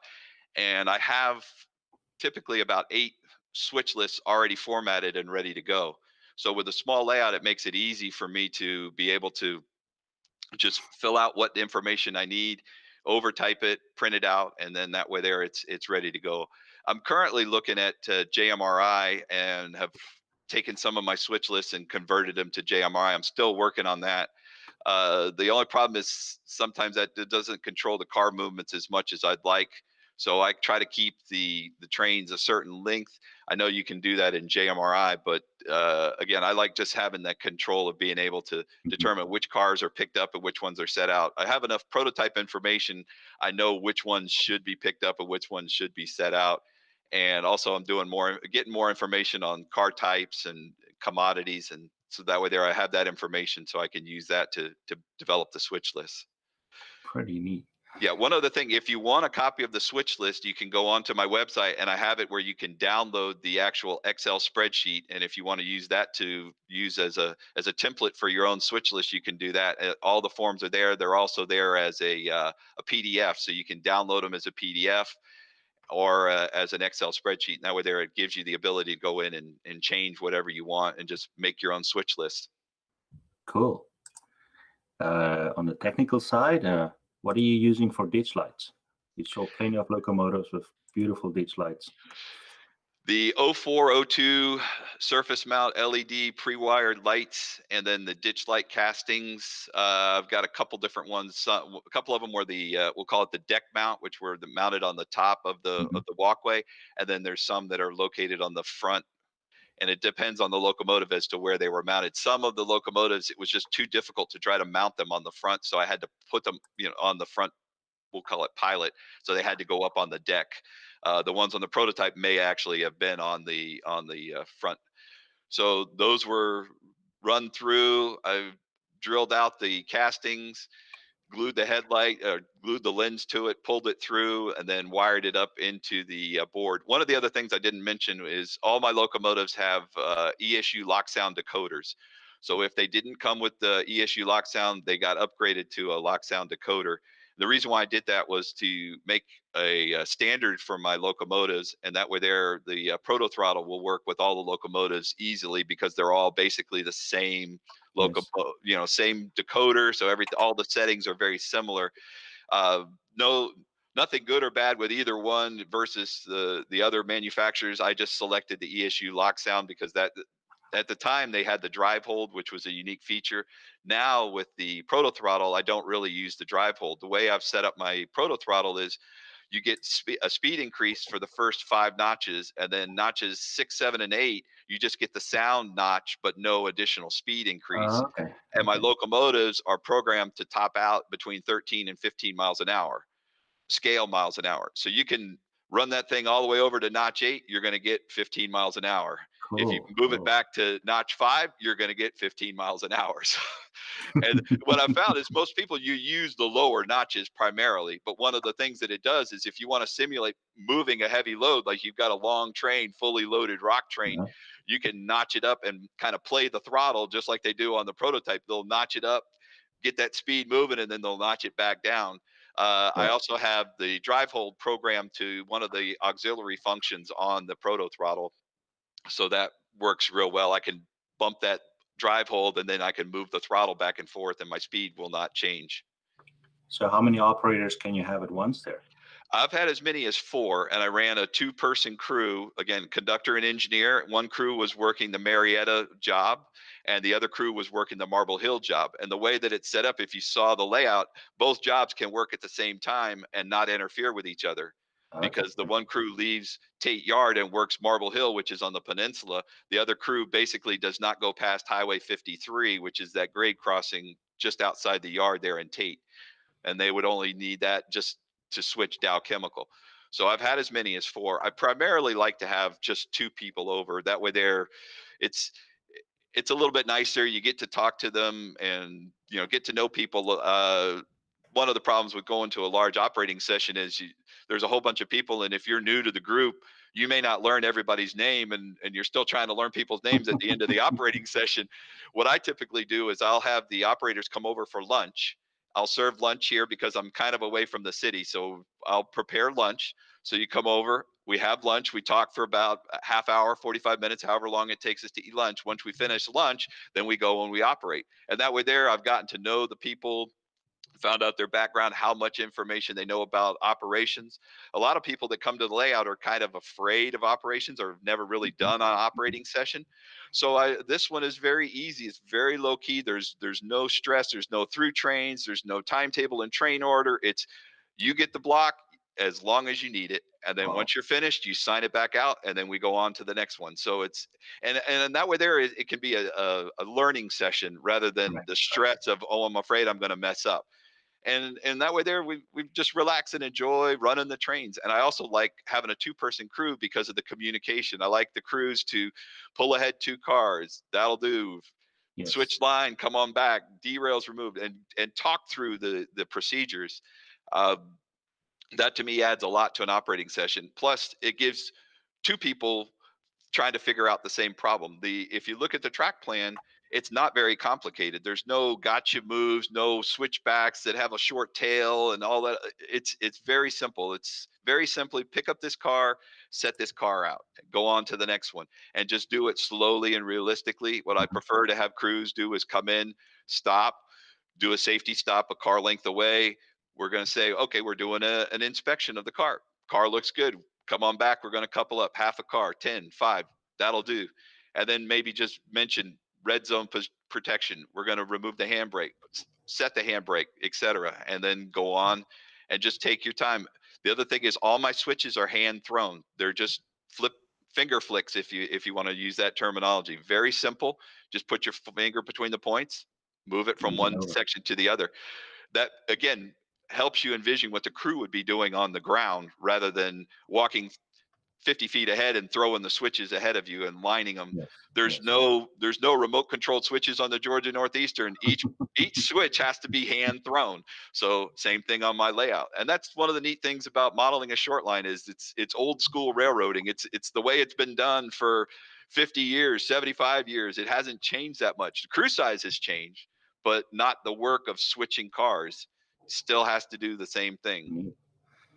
Okay, so I'm going to combine these two questions. Where do you store the excess cars? And then where do you put all your hobby tools, paint, and other things you need to work on the layout?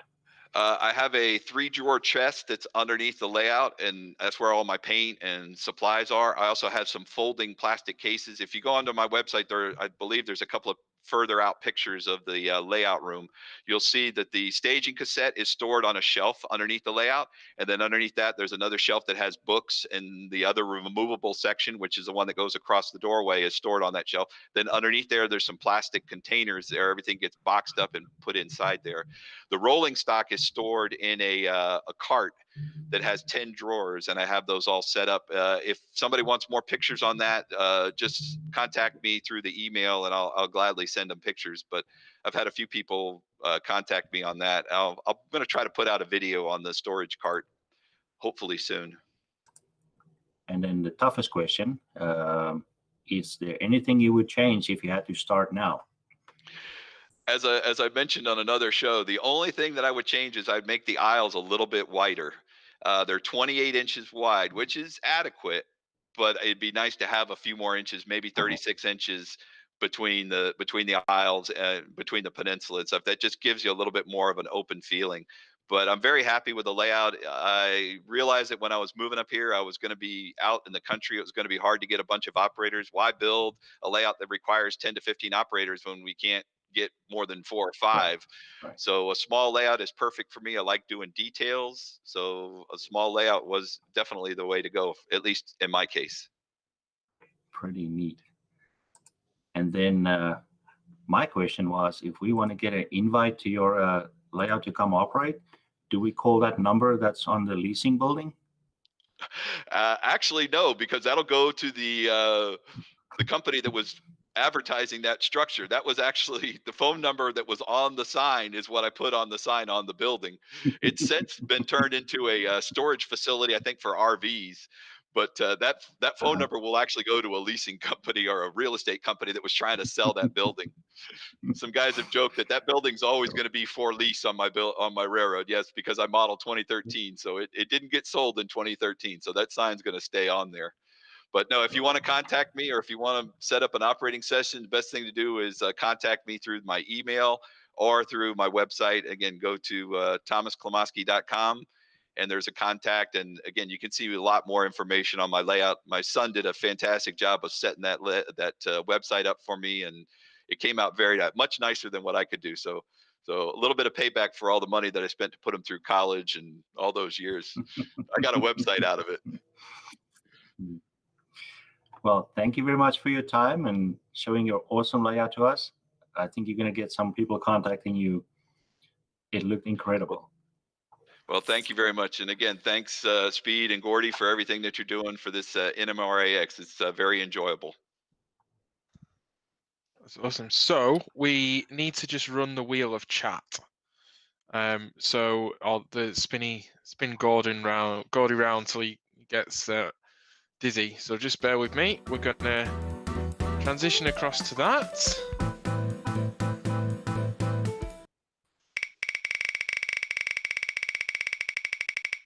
It's having a spin. Where's it going to land? So the question is for people to comment, where does Gordy keep his donuts when he's at a train show? So where does Gordy keep his donuts when he's at a train show? If you watch NMRAx and you've watched every single episode, you might know the answer to that. It has come up before. So pop your answers in the chat. Thank you very much, Thomas. We'll be all back in a few minutes with our next presenter.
Welcome back. I'm Speed at the bottom of the helix. Our next presenter started with American Flyer in the 50s and now has a bedroom layout in HO scale. An early DCC proponent, he'd been trying to get good steam sound for years, and now has been asked to help with the electronics for a new room filling Rockland, Canton, and Northern Railroad featuring New Bedford, Massachusetts. After working through turnout control for the staging yard, he felt he could help others start up with LCC by explaining the process. Thank you very much, Speed. And fortunately for all of you, I made a video out of this. So if Gordy will run the video, you don't have to watch me make mistakes.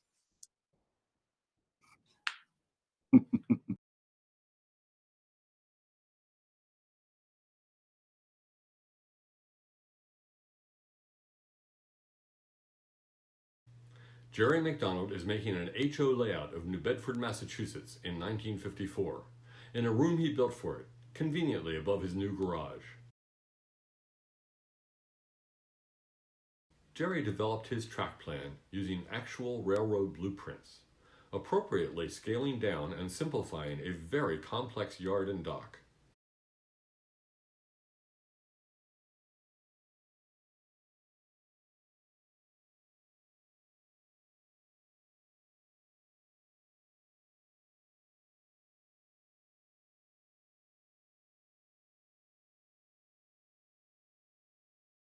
The track extends from the Acushnet River at New Bedford to the Canton Viaduct and on to Boston and Nashua in staging. Jerry asked me to help with the electricity for his layout. He had finished the room and completed the first island of benchwork. Next, he installed the first track, which will become, ultimately, underground staging.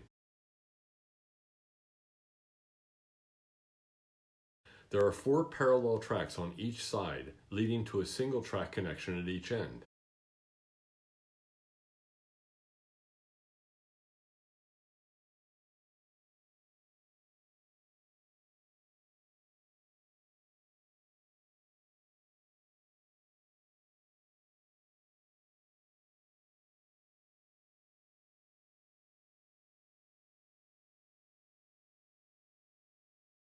That requires 3 turnouts at each end, 12 in all, to have control over the 4 tracks on each side. Already 12 turnouts to control, and we weren't even at ground level. There would be a lot more. Further, Jerry wanted signaling, well, semaphores specifically.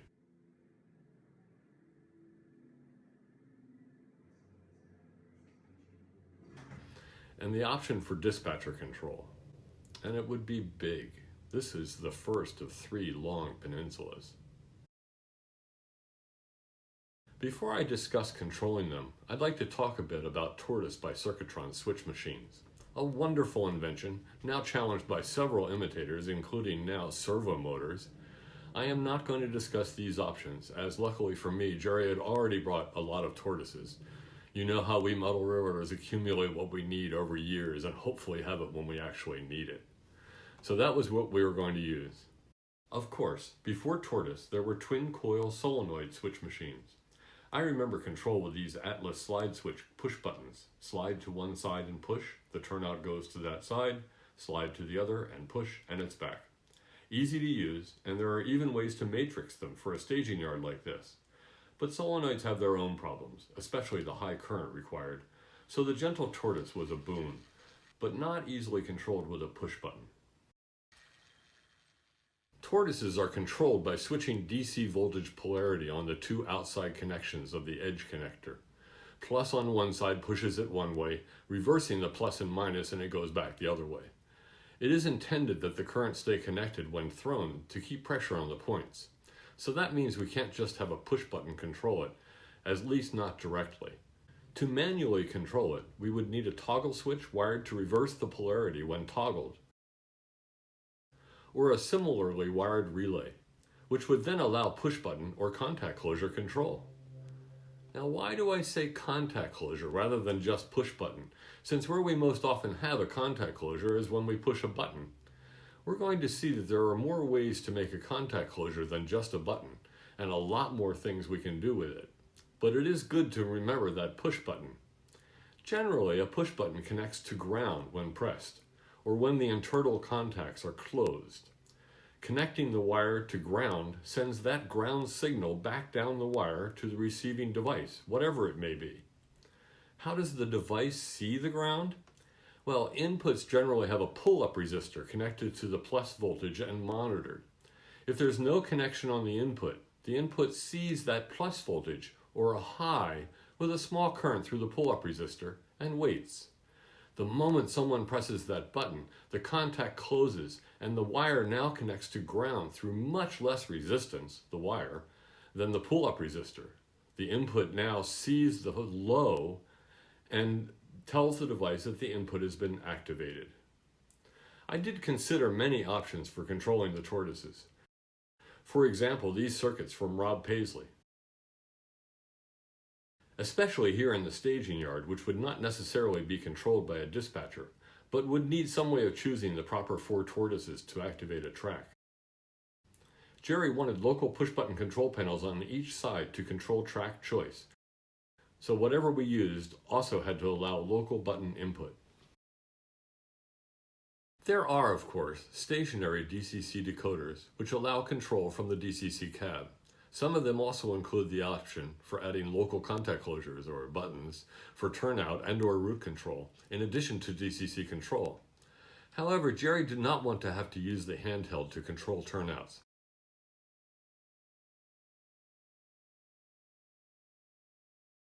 But he did want, at some point, to have the dispatcher control of mainline turnouts. I wired my layout a few years back and used then state-of-the-art DCC stationary decoders, still available now. It was then called a Team Digital SMD82, so of course now it's up to SMD84. When I chose them, they were the least expensive stationary decoder per output. Each has 8 tortoise or twin coil outputs, as well as those necessary local button inputs. We could have gone a similar route here. The SMD84 and many other DCC stationary decoders are available. But I've been following the development of layout command control for several years, especially at the NMRA national conventions. So I had a pretty good idea of what it could do, and the more I thought about it, the more it seemed like the best option for Jerry's layout. Since ultimately some form of dispatcher control would be involved, connecting everything to a network of some sort is necessary. That would allow the use of JMRI or others for signaling and turnout control. But when a dispatcher isn't around, we'd still like to be able to control turnouts, those buttons again, and have the signaling run itself without having to attach and operate a laptop to make it go. And that's where LCC shines. Yes, it does require a computer to set up, contrary to the NMRA ad, sadly. But once loaded, the components create and consume events completely on their own, and we'll get more into that. No attached PC running JMRI is needed to make it go. And even though we're only talking about turnout control here, LCC already is being used for all the rest of this, and more every day. That last item, repeaters, means that there is no limit to the number of nodes on a network, as networks can be linked. I wanted to see if the various tortoise control options were similar in cost, so I gathered some pricing information. First are the DCC stationary decoders. This is by no means a complete list, but a good representative sample. At the top is the Team Digital SMD84 that I mentioned, still the best deal per tortoise, and it includes button connections. Next down is the DCC Specialties Wabbit, a dual hair, which also allows button connections, a bit more per tortoise. Then there's the NCE Switch 8, their 8-output stall motor stationary decoder, which is less expensive per tortoise until you add those buttons. Finally, the RR Circuits LCC option with a tower LCC and a stall motor driver board, SMD8, to allow buttons and 8 tortoises, is in the same cost ballpark. All of the options are within a few dollars per tortoise, so really the cost is not a factor to keep you from choosing LCC. LCC's network is based on the CAN bus that was invented by Bosch for automotive components to talk to each other. It is a very robust network, designed to function well in a moving vehicle with lots of interference. It is similar to Ethernet, and LCC can run on Ethernet and many other connection topologies as well. But CAN is even more robust, including some very neat data hierarchy to protect from noise and erroneous data. And it's a network, a series of independent nodes connected with RJ45, plain old Ethernet cables, available almost everywhere these days. I was also surprised to find that the CAN bus was not the only bus in our cars. Yes, I will freely admit that RR Circuits is right now the only manufacturer making a full line of LCC product. And I'm not in any way in their employ, but their product does what we need it to and is available now. Later, I will mention some of the products we have been teased with for future availability, not only from RR Circuits, but from some other major players as well. Dick Bronson of RR Circuits is not only a really nice guy and a major proponent of LCC, but is incredibly helpful to folks like me doing a first setup and trying to understand a new way of doing things. He really knows all about LCC and is trying to produce what we want.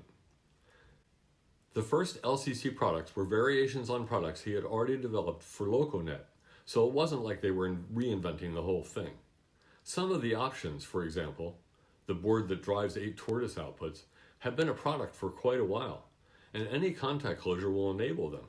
And he is adamant about how much better LCC is than LocoNet. So why LCC rather than just adding to the DCC cab bus? The LCC bus is a lot faster, so there's more space for data to zip back and forth.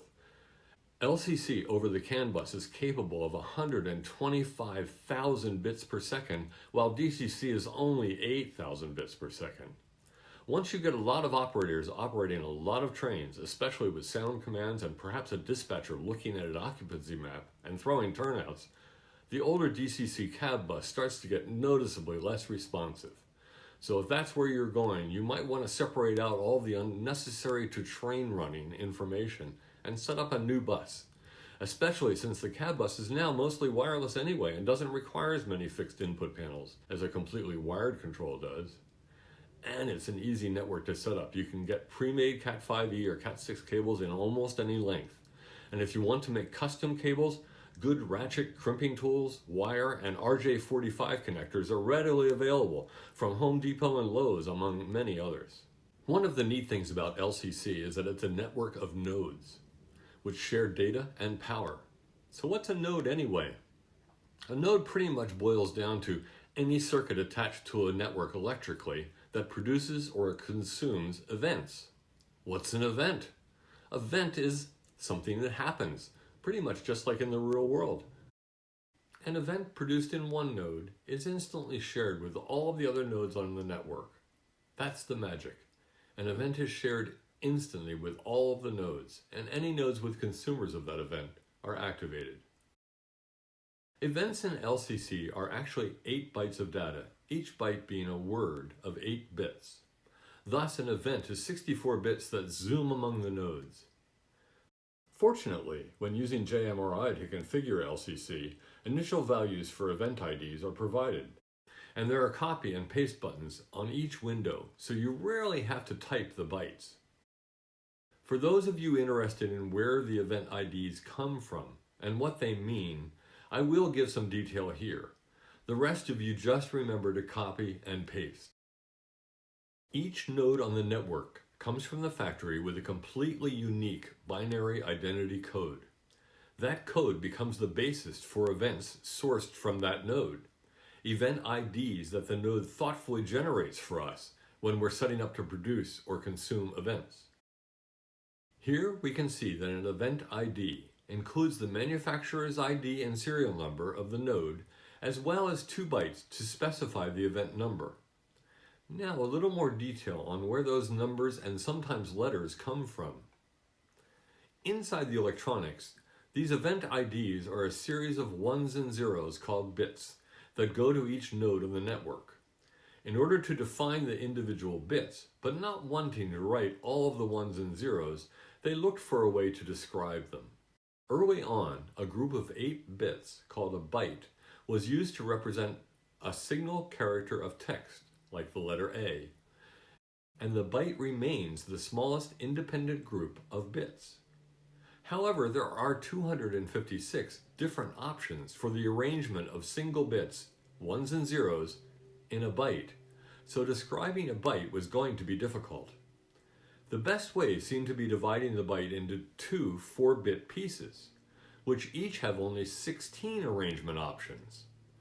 But since we only have 10 digits representing numbers in our base 10 system, and we'd like to define each of those 16 options with a single digit, we will need to add some letters to the numbers to describe the 16 options.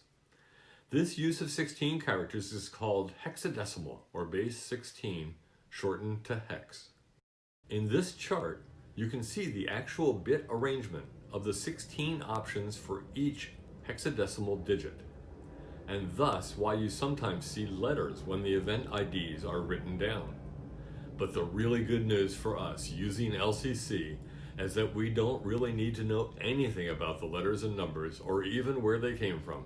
We just need to be able to copy and paste. On an LCC network, there will be nodes that create events, like from pushing a button. There will also be nodes that consume events, like when a tortoise driver sees a button push event and changes polarity to reverse the tortoise.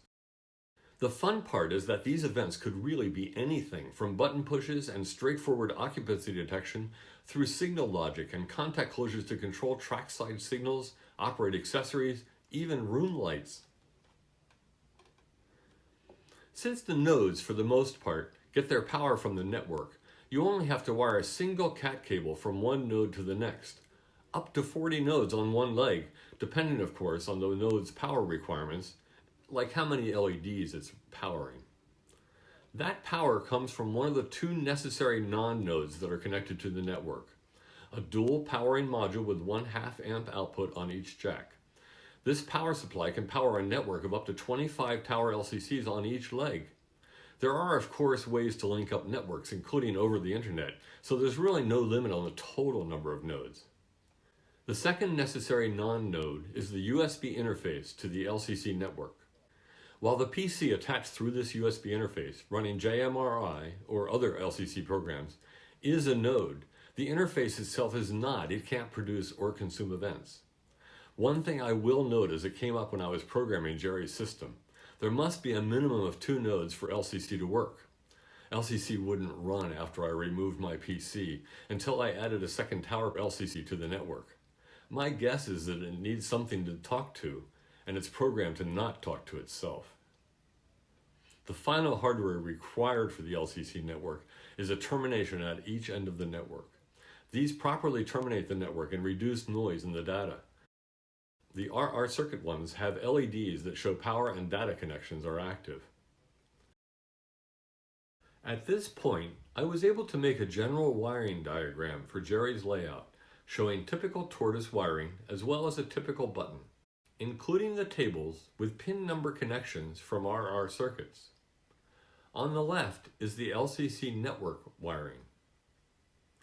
The left input-output 10-pin jack on the tower LCC, IO number 1, is the one I'm using for the button input.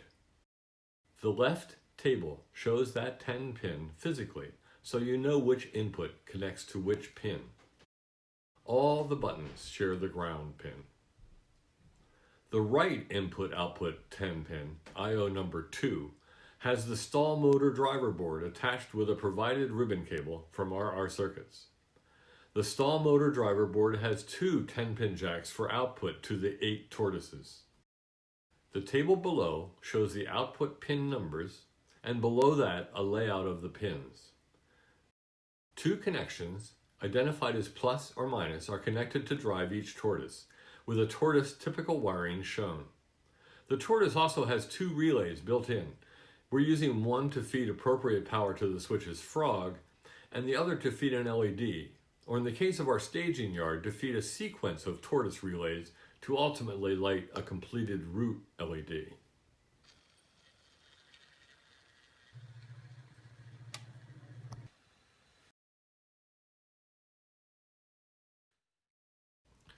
Now for the actual wiring.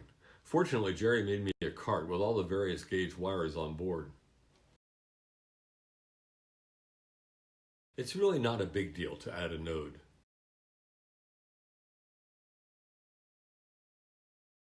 Unplug the termination, add the cat cable for the new node, plug in the new node, and terminate the other jack. Done. The terminator, remember, includes LEDs to show the power and the data.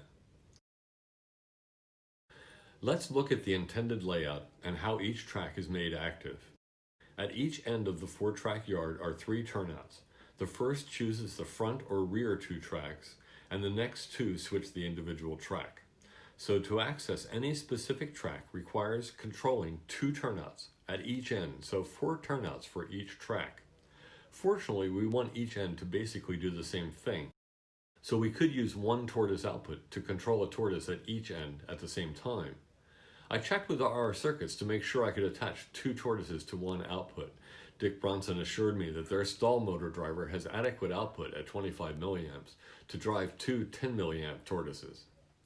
Now that I knew how they were going to be wired, I needed to determine what events needed to be created to operate them. First, some definitions, so what I create will be consistent and easy to understand later when repair or changes are required. So looking at the upper entrance to staging, I named the turnouts on this diagram. Switches A100 to 105 on the A side and B200 to 205 on the B side, and note each turnout state. A turnout is normal when the straightest route is chosen and thrown when the diverging route is chosen. And yes, what is actually normal can be finally determined when physically attaching the 2 power wires to the tortoise. And if thrown command makes it normal, reversing those wires fixes it. I then created a spreadsheet with the states that I needed for this tower LCC. I like having all the necessary information in one place if possible, and this is for someone else, so documentation is somewhat more important. And again, there will be many more of everything, so starting organized bodes well for the future. When I created this, the event ID column was empty. I filled it in to keep a record after I used the event IDs provided by the software. The producers, in this case push buttons, are on the left, connecting through the event IDs that they produce in the center to consumers, in this case tortoises, on the right. Just like when configuring the node, I filled out the consumers, each turnout pair, and the activated states, normal and thrown, first. Then I could look at each track and its button and figure out which turnout needed to be normal or thrown and fill in the appropriate producer X's. When that button was pushed, the node would then produce the proper event IDs. Let's look at the first push button on the remote control panel, called A1, which chooses the main line or outside track, conveniently also called A1. In order to access that track, both switch A100 and A101 have to be normal. And of course their counterparts at the other end of the yard, A105 and A104, but they're wired together so they appear together here. Looking down the producer's push button A1 column, at the far left you can see 2 X's. If you follow the row for each of those X's to the right, you'll first see the event ID that they produce, followed by the action the tortoise will perform consuming those events. In this case, setting both front turnouts to normal, thus enabling that outside main track. The next track in from the main, A2, is chosen by the next push button producer, A2. That track also needs the A100-105 switches to be normal, but it differs in that the next turnout, A101-104, needs to be thrown. So the X moves down to produce the appropriate event ID to throw that turnout. By filling in all the appropriate X's for all the rest of the buttons, I know which event IDs to copy and paste in each button's producer events. So I'm ready to configure that node. The node that's available now and makes this all happen is the RR Circuits Tower LCC. This node's 16 lines can be set up as either input or output lines on a line-by-line basis. There are 2 I/O jacks available on the Tower LCC. Each one is a 10-pin jack allowing for 8 I/O connections and power and ground. So a single Tower LCC can process a total of 16 lines made up of a combination of contact closure inputs and contact closure outputs. There are several accessory boards that can connect to the Tower LCC's I/O jacks, the servo switch machine controller we're using, as well as a solenoid switch machine driver, a relay board, several different signal driver boards, 4-aspect and searchlight versions, and occupancy detectors capable of remote sensing. Each of these uses one of the 10-pin I/O connectors and therefore 8 inputs or outputs. These I/O connectors can also be connected to ribbon cable through inexpensive crimp-on connectors for real-world connections like buttons or lamps. If you use rainbow ribbon cable, you can easily tell which wire is which and get the right one on the right button. Otherwise, the first wire is identified and you have to count. RR Circuits has a wonderful breakout board converting the 10-pin header to screw terminals. Best $6 investment you can make. On Jerry's layout, a button will be used to choose each of the 8 tracks available, so 8 button inputs are needed on the tower LCC.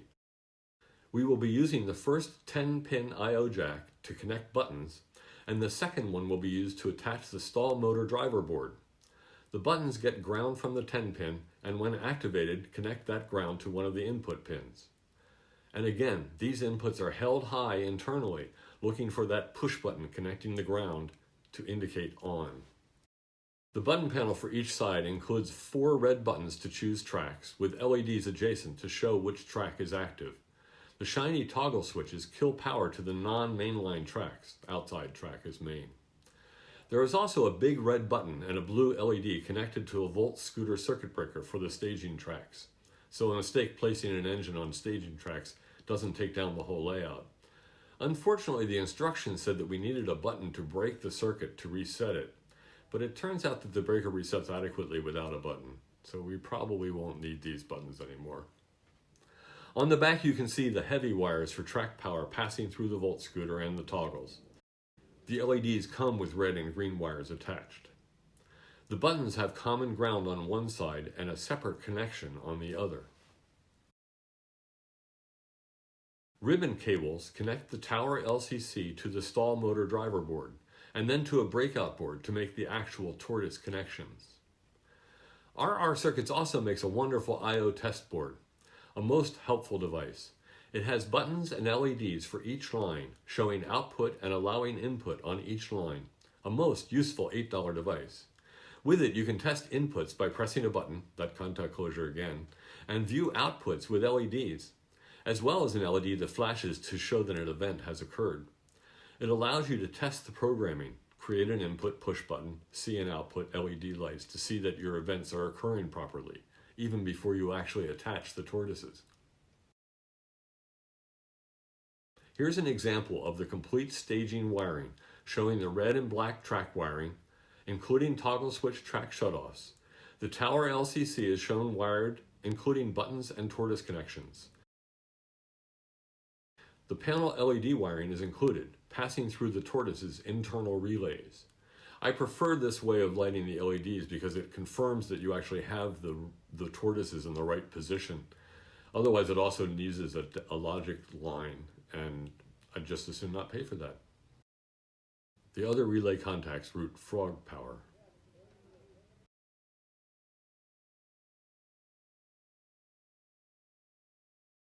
At this point, we have a power network with terminations at each end, a tower LCC node or 2, and a PC connected through the USB interface. The hardware is in place, so now we can configure it to produce and consume events. I'm going to show the options chosen and information entered to be able to automate a button and a switch driver, so you know exactly what's involved, and actually how simple it is. There is a lot of power in a tower LCC, just as it comes from RR Circuits, but they've really made it easy to configure. One of the engineers writing the JMRI LCC code is Balazs Rax, a Google employee. He has incorporated Google-like search and dialogue in filling out the tables, and copy and paste are my friends. A little side note about the interoperability of the nodes. I have seen Balazs pull out a node that wasn't communicating properly and quickly program, in fact an RR Circuits replacement, literally in moments during a clinic at an NMRA National. Generally, the first step in configuring LCC nodes is running Panel Pro, part of the Java Model Railroad Interface, JMRI. There are help groups online to assist, so I'm not going to get too involved here with getting started. Yes, there are sometimes difficulties starting up the first time, mostly Windows or Mac unpleasantness, finding the right port, etc. But with group and personal help, it's actually not difficult to get going, and most get going with no problem at all. At least the LCC buffer is a direct USB connection and should at least show up. It doesn't require an RS-232 adapter or anything else. When I've had trouble reattaching to the LCC network, I've been directed to Panel Pro Preferences to make sure that the connections are correct using the USB buffer. And under defaults, you will need to have OpenLCB connect to the throttles by clicking that circle. So what is this OpenLCB, and why isn't it just called LCC? Well, before there was LCC, there was a working group called Open Local Control Bus, and they worked out code to control a lot of different things. The NMRA's LCC uses only a portion of their code, which is capable of much more. Click on the Open LCB tab on the Panel Pro page, and there are several options, including a traffic monitor that creates a list of all events as they occur. But we'd like to look at the nodes, so click Configure the Nodes. I have already configured these nodes, so they will already be filled. A pop-up with the Open LCB network tree opens up, and we can see the 2 tower LCC nodes that I've already named. We're going to look at staging A. So after clicking on that, we can see a lot of information about that node. We want to open configuration dialog, so here are the 5 pages of screenshots that make up the entire configuration dialog. There's a lot of power here, and I'm sure I'll learn a lot more about what it can do as I enter the signaling world, but fortunately for right now, the basic configuring of buttons and tortoises happens at the very top. So we'll start there, and for now ignore the incredible capability of the rest. The first blanks that are filled in are the node name and description. These are to help you find a specific node, and they appear on the network tree, so choose well. We're going to cover this in the order that makes the most sense. Load the consumers, tortoises, and then cut and paste the producers, buttons. So for Jerry's system, the consumers are attached to I/O number 2, and thus have lines from 9 to 16. Here we'll look at line 9, which configures switch A100 and A105, the first switches coming into the A yard from either end. We got to line 9 by sliding the select line input-output line until line 9 is highlighted. Directly below is the I/O line description, which as you see also appears in the line tab above. This is a consumer and does generate an output function, so steady active high is chosen to cause the tortoise to go to a position and stay there. This line is not a producer, so the input function is disabled.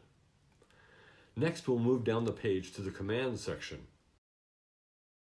At the top is consumer commands, what we're dealing with for this line, and you will find an event ID already in this window, generated by the system. You generally don't need to type in one of these long numbers. Copy and paste what's given to you. I'll demonstrate that in a minute. Below commands is indications, including producer commands. This line is a consumer, so none producer commands. Focusing on the consumer commands, there are 6 events associated with this line. We only need 2, basically tortoise, normal, or thrown. Looking at event 1, we see an event ID that causes the output to be on, active. In this case, tortoise normal. As you fill out the programming, the other places that use that event are listed. Thank you, JMRI programmers. So if we have an event to normal the tortoise, we'll also need an event to throw the tortoise. In this case, event 2 sets the line off, or inactive. Remember that both of these states are being supplied to a stall motor driver that reverses the voltage feeding the tortoises, depending on their on or off state. And if you get the normal and thrown reversed, you can just reverse the wiring. We only need 2 events for a tortoise, so event 3 is none, even though it has a unique event ID. We'll go back to event 1 to demonstrate copying an event ID. I have clicked copy here, and the display responded with copied. Now I go to event 3 to paste the event ID, and it appears orange to tell me that it's on the display but not loaded into the node. So you must push right to load it into the node, and the window will change to white. Now that we have a consumer, let's configure a producer button. Select Input-Output Line 1 and describe it. In this case, choose Staging A1 Main. Note that there is no output function, and the input function has been chosen to be active low. Remember, our button push contact closure makes ground when pushed, so active low. It's normally at plus voltage, so inactive high. Now we'll go down to the commands section. Again, not a consumer, so none. On the producer commands section, I have chosen Input On as the action, the button being pressed, and I have pasted the event ID that we just defined for the A100-105 tortoises consumer into event 1. In order to make the outside track active, requires the A101, A104 tortoises to be set normal, so the button must also send an event ID for that, loaded into event 2.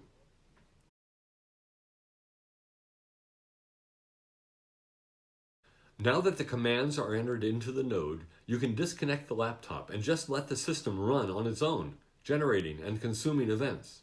Of course, right now the generating is limited to 8 push buttons and the consuming is limited to 12 tortoises, but it only gets bigger from here.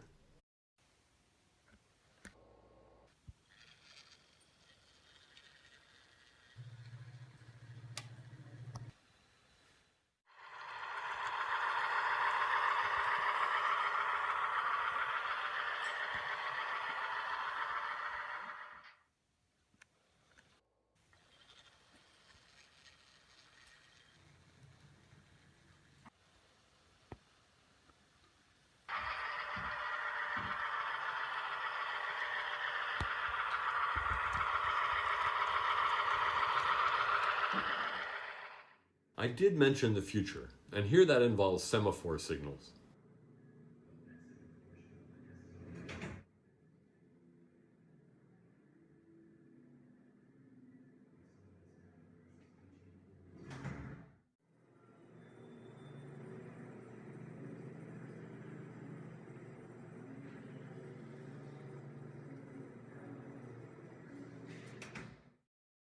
You can, of course, control semaphores with tortoises, and Jerry has a few of them on the shelf. Controlling tortoises for semaphores would be much like controlling them for turnout control, but wouldn't this be a perfect place to use servos? With servos, you can control both speed and final angle, both really useful in replicating a semaphore's action. Here's my test picture from NMRA's National in Orlando, where I learned how to program servos with Arduino. So that's one way, and I know that many are using Arduinos and the like for extending LCC. Also, Tam Valley Depot does have a servo controller that could be used driven by a Tower LCC or a Signal LCC. But even better, I found out from Dick Brunson that RR Circuits has a brand new servo board. In fact, here's a view of the circuit board, so it's really a near product. He also mentioned RR Circuits is developing a tortoise driver to mount right on the tortoise and use the 10-pin cable to interconnect. You can choose which pin controls that tortoise. Another very exciting thing for those of us with Digitrax systems, there is an LCC LocoNet gateway. Speaking of LCC gateways, there has been much excitement about Train Control Systems' new, almost released, command station, which includes an LCC node, especially when combined with their now released Wi-Fi throttle. You can rename LCC consumers from the throttle and directly control turnouts, etc. So you can get the switch and occupancy detection off the DCC bus, yet still have direct control from your handheld. The future is fun. The good news is that many companies and individuals are developing products for this new standard network, joining the few trailblazers that are already making this happen. I am happy to make Jerry's layout one of the first to take advantage of this latest NMRA boom. Looks like I'll be back soon to extend that LCC network node to node. There's a lot more work to be done.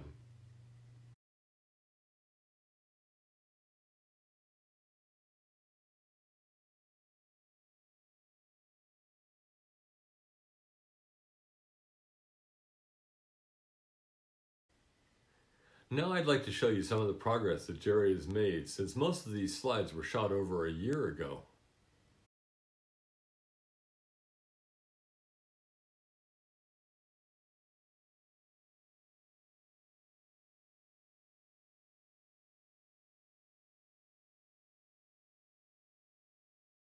He made a drawer for the LCC components for this staging yard, so it would be possible to access them after the track above was installed.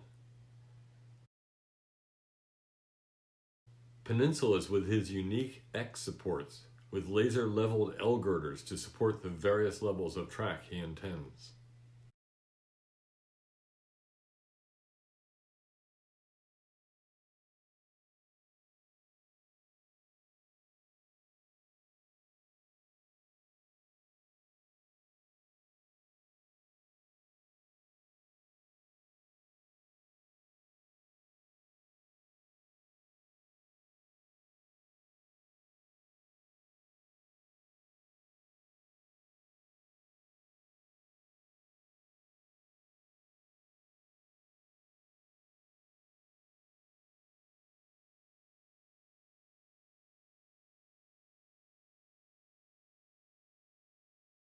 The beautiful spline roadbed, including easements into nice wide radius curves.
And hopefully you'd like to see a bit more of the trains behind me.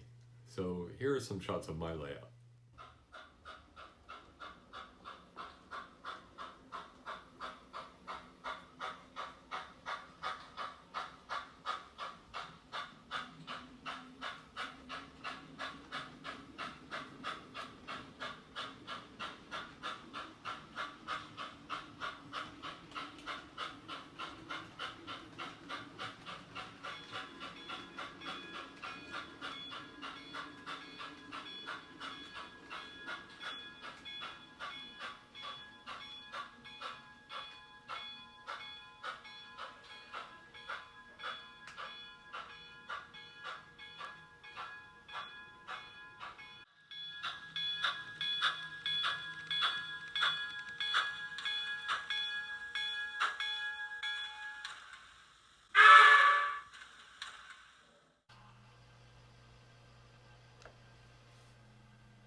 Excellent. Wow, I think we're back on the air. Jeff, someone nominated you to become the voice of Well, LCC. that's very nice, very kind. So for all the beginners, what do I need to get started? There is What do I a buy startup first? kit that RR Circuits has created, and among others, Tony's Trains will sell it as a kit. And if you're an NMRA member, you get a discount, which is also very nice. But it includes the terminators, it includes the power node, or the car modules, not a node, and it includes the USB interface. So then you have to decide what nodes you need to do for what you're trying to do. Okay. Do I need to actually know No. binary and hexadecimal? No, thank goodness, no. like to use LCC? I showed that purposely in there so that because I constantly get questions like, why is there an A in that? And what does that mean? So I wanted to put it in there so that people would actually know that all of these numbers actually do mean something. They did come from somewhere. But once you know that, just forget it, because all that really matters is that you can copy it and you can paste it, and it's very clear that you've done that, because it comes up and it shows orange that you're loading it in, and it goes to white when you've got it in. So it's like, yes, I have it now, it's good. And you don't ever have to type all the numbers in.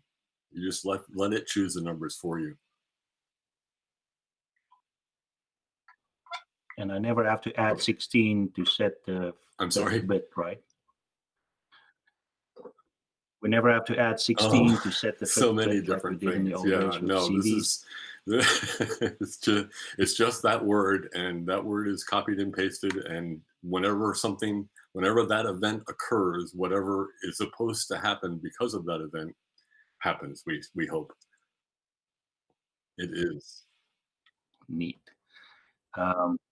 Compliment from someone. This is the best LCC presentation I've watched. Your wiring diagrams. Actually, I mean, you can get this video on YouTube afterwards, and you can just freeze frame it.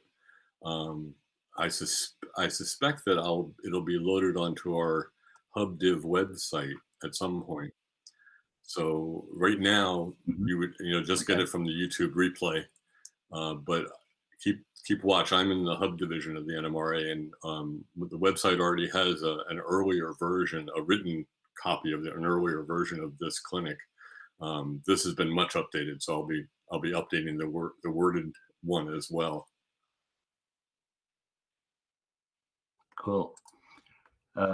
Is there any advantage to using RR Circuits products over the NCE? I think there is, because it gets this information off the DCC bus. Now, if you have a tiny layout, like the one behind me, and you're only, like my layout does have 50 turnouts, so it's not, it's like super tiny, but there's not a lot of traffic on that. It's not a big deal. But if I were connecting this to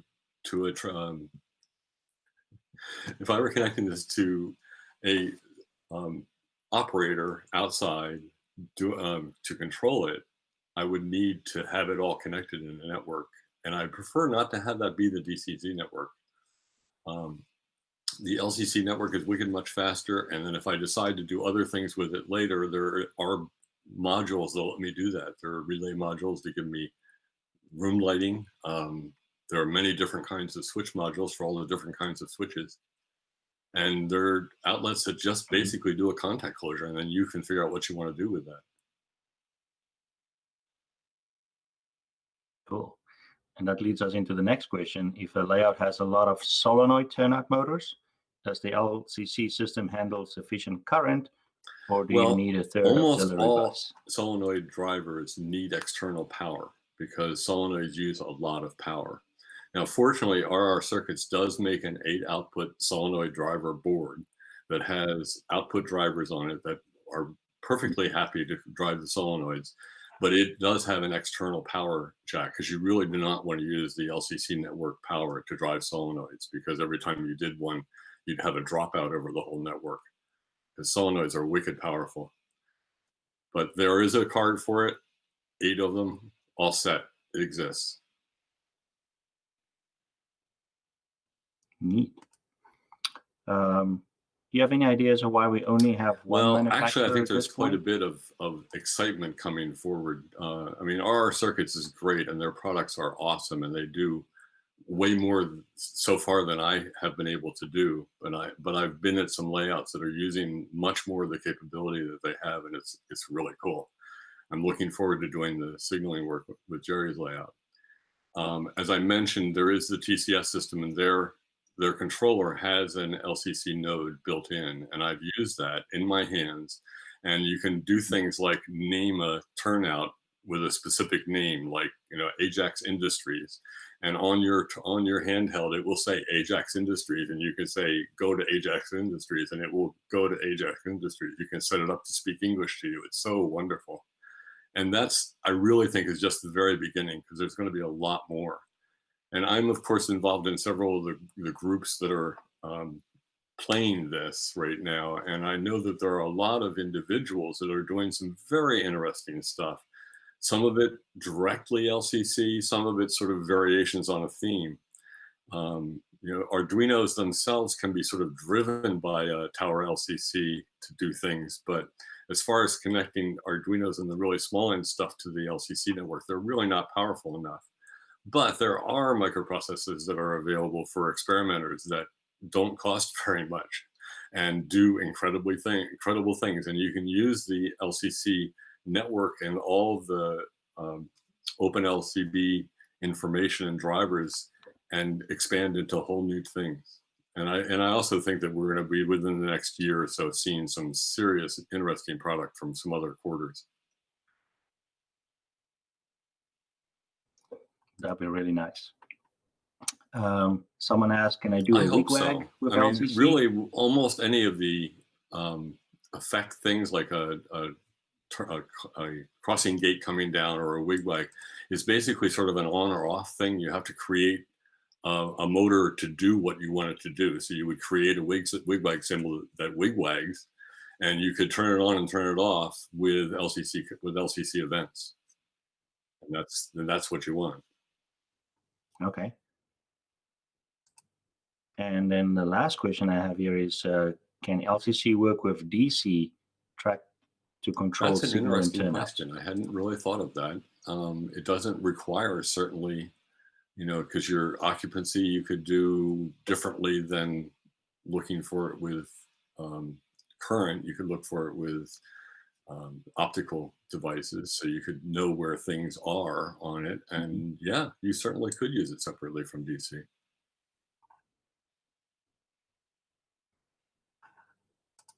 Cool. Let me just quickly check if there's something on Facebook and YouTube. So last question, is LCC ready for the big time? What's been fun for me, because this has been going on for over a year at this point, and I've gone over to Jerry's numerous times, and he gets to play with the trains in between, and it's just staging, but he has grandchildren. So and every time I go, the LCC stuff is still just working. And we had a bad solder connection at one point, and that happens. But as far as the events being created and consumed, they're just rolling along. It's been really neat. And as a electronics hobbyist myself, I think it's a fun journey.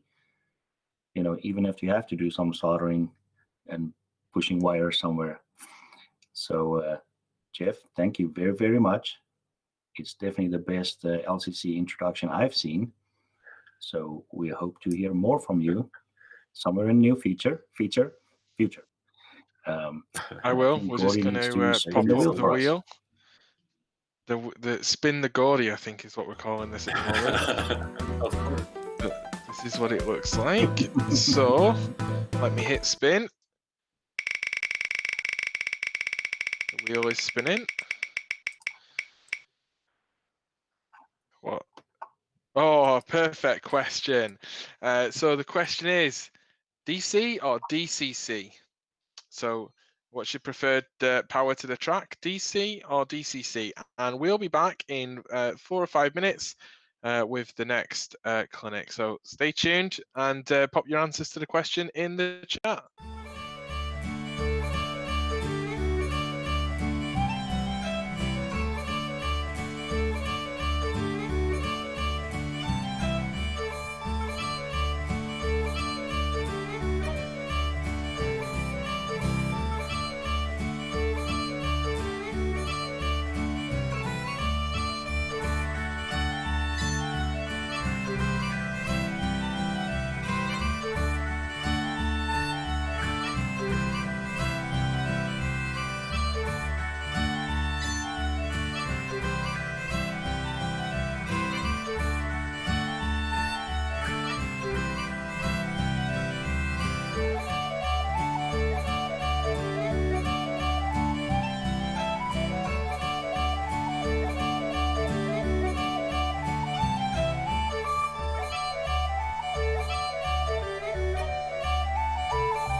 Okay, I think we're back up here. I'm Speed at the bottom of the helix. Our next presenter's layout is based on the main 2-foot gauge Wiscasset and Waterville and Farmington Railway. The 10-foot by 12-foot room is filled with scratch-built structures, cars, and hand-laid track built in ON30. Let's welcome MMR. Thank you, Speed, and welcome everybody. I'm going to share my screen here, if you don't mind. Go ahead. Share my entire screen. It's not letting me. So it's grayed out. Why not? I don't think so. Screen's too big. Window application. Let's try that. Okay, So there we go. When you click on share. All right. So as Speed said, I'm modeling the Wiscasset, Waterville, and Farmington Railway. It's in ON30, and this is in my home in just outside of Houston, Texas, where I moved here in 2012. So it's a prototype-based layout based on a 10-foot by 12-foot spare bedroom. We don't have basements down here in this part of Texas because it would be an under the house swimming pool. The scale and gauge is ON30, which is O scale with 30-inch track gauge, which is the same as HO gauge. The prototype is, we said, is a 2-foot gauge Wiscasset, Waterville, and Farmington that was running in the state of Maine in the early 1900s. My layout I started construction about a year after I moved down here, and that was in 2013 when I started. A little background on the prototype in case you're not aware of it. So the prototype started out as actually the Wiscasset in Quebec. So the folks in Wiscasset wanted to take advantage of their deep water port along the Sheepscot River at the mouth of Sheepscot, where it enters the Atlantic Ocean. And their plan was to build a railroad north to Quebec to serve as a bridge when the St. Lawrence River froze up in the wintertime. I don't think they really talked to the people in Canada, but that was their plan. So if you look at the map, they made it as far north as Burnham, laying track starting in the mid-1890s. There in Burnham, they ran into legal issues with the Maine Central. They wouldn't let them build a crossing. And they also ran out of money. So they wound up pulling back the track to the town of Albion. They soon decided to reformulate their plans, and they built west out of an extension out of the Weeks Mill town with the intention of going into Waterville and on to Farmington, where they could hook up with the Sandy River and Rancho Lakes system and form a big network. Well, once again, when they got the Kennebec River on the wrong side of Waterville, they ran out of money and they ran into issue with the Maine Central. So they did rename themselves as the Wiscasset, Waterville, and Farmington Railway, and they settled into operating the railroad as this Y-shaped entity. They did secure a sizable contract with the American Woolen Mills in North Vassalboro to haul coal from Wiscasset up to their power plant. And that went on very well for many years, and they eventually lost the contract to I think an electric railroad up that way. And that kind of shut down the line, and they pulled it back to Weeks Mills. So they abandoned that extension. And then they settled in for the next several years, simply running from Wiscasset up to Albion. The last train ran on June 15th, 1933, when a southbound out of Albion jumped the tracks around the Whitefield Bridge and wound up, the engine completely off the tracks. The crew walked away, and the trains never ran there again. So these are the prototype towns that I've working on my model layout. The town of Wiscasset, there's a milk stop called Prebles, and then the town of Albion. So my layout goals were as follows. I wanted to build as much of the prototype as possible with focus on the town of Wiscasset. It's a seaport town. It's got a lot of scenic elements that I found attractive. It's also the largest town on the layout. 2, I wanted to use the research materials available to scratch build as many structures and equipment as possible. In fact, building models is my favorite part of the hobby. I actually call myself a modeler with a railroad. The 3, I wanted to learn new techniques and methods in this scale. I've been a N-scale modeler for more than 2 decades, and jumping to O was quite a shock to my senses. But I wanted to learn new techniques and methods in building this particular layout. Number 4, I wanted to include an operating scheme that focused on switching and car forwarding. I envisioned this as a big switching layout, if nothing else, moving cars around and hopefully getting a destination. I also wanted to limit the alterations to the room and keep it respectable for visitors. This bedroom is in the main part of the house. It's a single-story house. First of all, I couldn't make any alterations to the room because it is a bedroom and it'll have to go back to be a bedroom. And I also wanted it, instead of closing off the basement door like I've done in the past, I wanted to leave the door open and let family and visitors to the house see what I'm doing. So here's the layout track plan as it stands right now. As you can see, it's 10 foot from bottom to top, and it's 12 feet across there. It's point to point. And I was able to get those 3 towns in that I mentioned. Wiscasset at the top, Albion at the bottom, and I squeezed in a flag stop of Prebles on the side. So a lot of people want to know what the basics of construction. I used the standard 1/2-inch plywood with some homosote on L girders. The L girder in the rear is actually screwed directly into the wall. I have very few legs, just generally in the middle. I hand laid all the track using microengineering code 83, which is about 60-pound rail, NO. Those are spiked onto 1/8 by 1/8 inch basswood ties. Turnouts are all hand laid, mostly number 5s using a fast track jig with hand thrown ground throws, and I have a few blue point switch machines as well. I wanted to keep everything non-electrical as possible. I did also build some scratch build some special turnouts in place in the yard. I was going to use DCC with sound, and I had a Digitrack system, so I just used that. I just have the panels. I don't use wireless. I just have 3 universal panels scattered around the layout that I can move from one to the other and plugging it in. Operations, like I said earlier, I wanted to include that, and the prototype had 2 round-trip mixed trains, and I run them sequentially. So I go from north to south, south to north, and then back again during the day. The trains are pretty short, no more than 4 cars and a locomotive.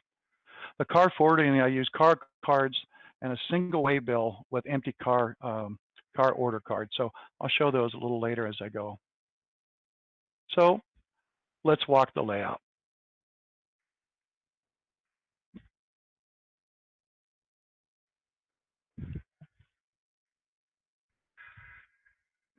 So I don't know, Speed, if you can zoom in on just this.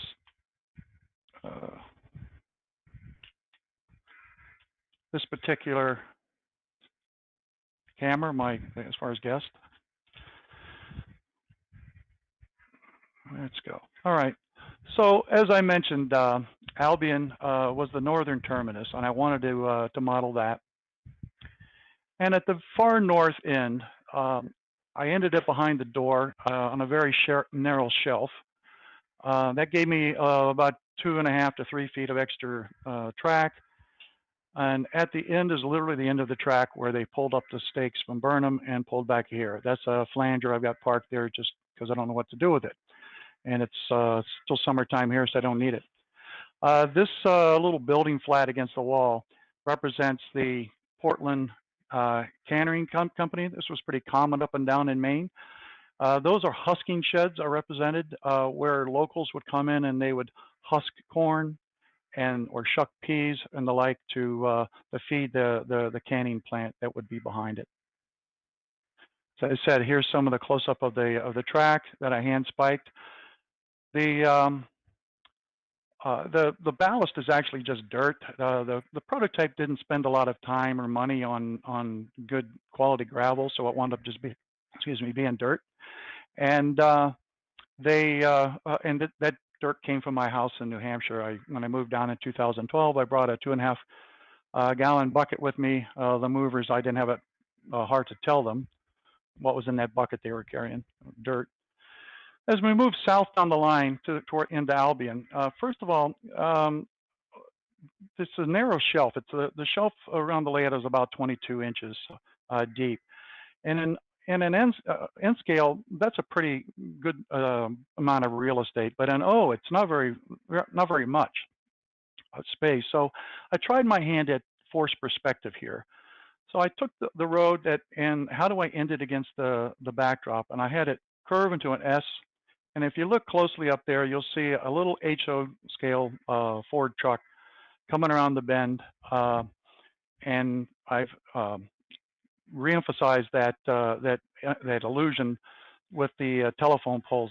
The one on the far right is the O scale, and the one farther is just miniaturized. I'm not sure what scale it is, probably about HO. But I tried to get that illusion.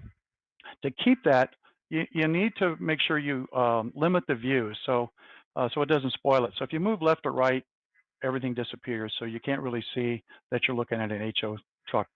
That truck is about 9 inches from the edge of that boxcar. Moving south across Benton Road, we run into the 2-story station. This station was kind of unique on the railroad. They actually started as a 1-story station, and they raised the roof to create an apartment for the station manager, station agent. That little car there was a find. It was a $5 bargain basement car at one of the train shows. It's a 1910 Buick Model 35 touring car that I painted up and made it more respectable and put it on the layout. The interior of the station is detailed and lit. It was quite a project that I took on. The windows, as you look at the end, the window on the bottom floor is bigger than the ones on the top, and I couldn't find any commercial castings that would do that. So I wound up scratch building all these using microscope cover slip glass and then gluing on the mullions, pre-painted mullions. All my buildings are just about have interiors. That's one of the things in O scale I enjoy, is that the windows are big enough and everything's close enough you can see inside. So they're all lit with LEDs that run on a bus underneath the layout. So as we continue moving south, we can see the single stall engine house. Again, scratch built by me, and I included a full interior. If you look inside, you can see some folks working at it on some project inside. The turntable was also scratch built with some plans. This particular railroad has a lot of research material available. There are books and books written about, keep in mind it was a railroad that was only 40 miles long and only lasted about 40 years. I think there's probably about 40 books available. So next to that is a coal shed. They would bring coal in, and you can see there's a flat hopper. It was simply a flat car with boards held up with stakes that they would bring up from Wiscasset and shovel it in there. Continuing on, as we go across the tracks, this large building in the corner is a potato warehouse. These were built by the railroad to take advantage of the potato crops that would come into view here in season towards the end, and it kind of serves like a grain elevator. So they would store the potatoes in here so they could be sold throughout the year rather than just during the harvest season. I'm sure that kept the prices pretty stable for the product. That is a miniaturized. This is the one thing that's not to scale so far. That It's probably about 75% of its actual size. It's tucked into the corner. You'll notice it's a 2-story, so it's built into the hillside and help keep the temperatures cool and warm in the wintertime. Looking off to the right, this little platform here is actually a milk platform owned by the Turner Dairy company, and the morning train would start by parking a reefer here, and it would be loaded with milk cans from the local farmers that came into Albion, and they would head off.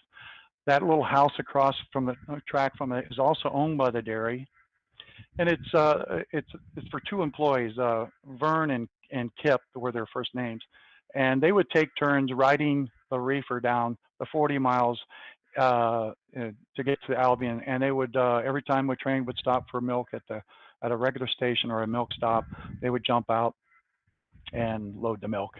When they got there, they would work all day, and then at the creamery, and then they would head back on the last train of the afternoon, early evening, and dropping off empty cans along the way.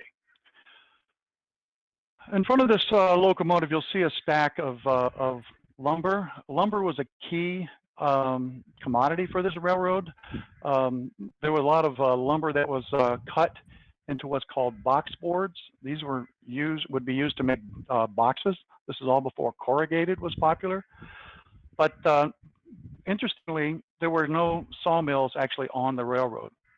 So what they would do is the sawmill would cut them. They would be either trucked in or brought in by wagon, and they would be stacked along the right-of-way where they would cure over a period of time, and the railroad would load them up onto flat cars or box cars as the need was, and ship them down to Wiscasset. So we head on down the seacoast. So the last structure in the town of Albion is the Crosby Tank. It's actually located about a quarter mile outside of town. The reason for that, the railroad didn't want to pay for municipal water, and there was a spring, natural spring, about a quarter mile outside of town. So they built this, and so the locomotives actually have to leave town and come down here and get water. And this actually wound up being yard limits for up to the water tank. I wanted to include some type of animation for this layout. So I looked at this and I thought if I could get the spout to go up and down would be great. My youngest son is a very talented electrical engineer, and he said, Dad, he goes, I can hook you up with an Arduino and a servo and a bunch of stuff I never heard of. And I could get this thing to go up and down. And I chose a different path. I actually used a 1/4-inch threaded rod through the fascia with a wooden knob that's actually a closet pole hanger. It's flipped around, a wooden pole. And all I do is need to turn the crank, and the string goes up and down. Easy. I've actually got my locomotives, the DCC function F6 for the water fill sound, so I can time that. This gives a little extra play time for this very small layout. So the crews need to make sure they have water before they leave town. So, like I said, this is the town of Albion, and it stretches about 12 feet across the blank wall. One of the things that people ask a lot about is my lighting. So the homes down here in Texas have irregular roofs for the pitches as they move up and down. So it runs anywhere from 8 feet up to 10 feet. And I thought hanging lights on the ceiling would be kind of difficult. So the other challenge was that the walls have a dimply texture. So even though I painted the entire room sky blue, I didn't want to paint the backdrop directly on there. So my workaround was to, first of all, take masonite, which is 1/8-inch hardboard. I don't know what you call outside of the U.S., and I've nestled it behind the joist. It sits on top of the L girder, and then the joist pinned at the bottom. And then at the top, I'll hold this up here, and you can see this cleat. It's a 1x2 cleat that I cut a groove in the back, and I just screw those in the joist, and it pins the masonite, the backdrop material against the wall, so it's just free floating, It's not attached, for the masonite, it's not actually attached to the wall. Then I covered that cleat with a, I think it's 3.5 or 5.5 inch wide strip of masonite that I painted the same color as the fascia. And I left a channel at the top to run the wires for my lighting. And the lighting is simply swing arm desk lamps I got from the almost dropped the camera, from the office supply store. I actually had to run around to about 6 of them in Houston area to get enough, because each one only has 1 or 2. So, and these are hardwired. Wires are safely wired and protected with tape and wire nuts, and I inspect them regularly so there's no fire. And the lamps inside are simply 5,000 Kelvin bright white LEDs that are dimmable. It gives me lots of bright light in the room, and has worked out very well. The backdrop itself is hand painted by me. I learned the technique from a gentleman by the name of Chris Lyons. He's out of Canada. I think he used to be in Ottawa, and I heard he just moved to the East Coast. He has a series of YouTube videos where he shows this technique, and basically, I'm going to point here. You can see. So this is the backdrop I'm rubbing against. So there's very little scenery in front of that, and that basically is just 2 colors I use of artist paint. It's yellow and Mars black that are blended together and then just dabbled on there. That barn next to it is something I kind of developed a technique. I'm sure somebody else has figured this out before me, but I take photos of real buildings, or their barns or houses. I print them out in a Word document on paper, cut them out, and attach them to the wall, and then blend them in with the paint. And it gives a little extra depth and that human touch, as I like to say. So next on the list, I'm going to back up here slowly so it doesn't mess up, is the town of, is the milk stop. I wouldn't call it a town, but Prebbles. So if this was a challenge, this is a 10-foot span across from one wall to the other, but there's a 6.5-foot wide window that it has to span, and the window has it's very deep. So I was actually able to steal some real estate. And if you look, I go around the corner there, so I cantilevered the joist across the back, and it gave me a little extra real estate and give me a little more room to make the curve. The town of Prebbles, like I said, or the stop of Prebbles is a milk stop. So it's like a flag stop. So the train in the morning will stop if there's smoke cans. This is one of the kits I have on here. This is from Portland Locomotive Works out of Ohio. This is for the station. I was going to scratch build it, but he had a nice little kit, so why not? The truck is a cheap toy. Again, it's a 1/43 scale truck that I whacked off the back of a delivery van, added a bed and new wheels, and call it a day, and a bunch of stuff on it. So as I move down the line here, this is my. I wanted to do something in this corner, and once again, the guy at Portland Locomotive Works, he was offering this moose as a 3D printed model, and I bought it because it's Maine and there's got to be a moose. So I decided to build a swamp here, and this is my first ever attempt at actually modeling water. All the years I've been building layouts, I never actually had any real water. So this swamp is Envirotex Light, poured in a few layers. Obviously, I finished the bottom first. But if you look carefully, you might be able to see, like right in here, that's some of the same backdrop paint technique that I put on one of the early lower layers and poured over top. It kind of looks like scum. So I was kind of pleased with that. The lily pads and the cattails are from, I think, JTT. The trick is I got a couple of different colors, and I tried to blend it again with some paint so they don't all look like one or the other. One of the challenges I really faced, and I didn't know what to do, is the pine trees. So there are a lot of people who make pine trees, but no one makes the kind of pine trees that are in Maine. Maine is called the pine tree state, and when they're talking pine trees, they're talking the eastern white pine. Eastern white pines have a very distinctive look.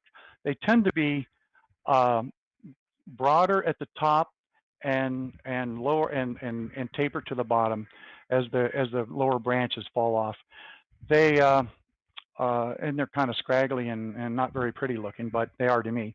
I knew I needed to have these. I found a guy on a blog, a guy named Ryan Mendel out of Canada, who had a technique where he uses Caspia plant material. I got it from Michael's, and drilled holes into, made trunks, and then wound up, and you stick those in there, and then you use a very short flock material held in place with lots of hairspray, the cheap hairspray. So I've built about 12 of these so far around the layout.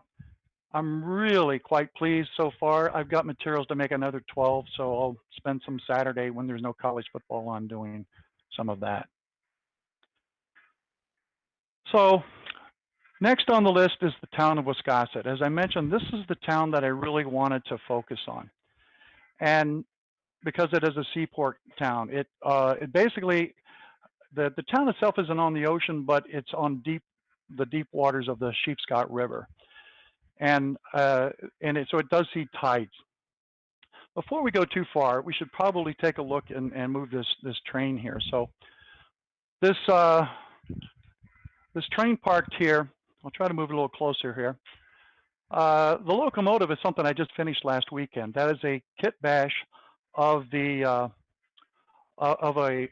standard Forney from Bachmann that I turned into a smaller Portland style 18-ton model.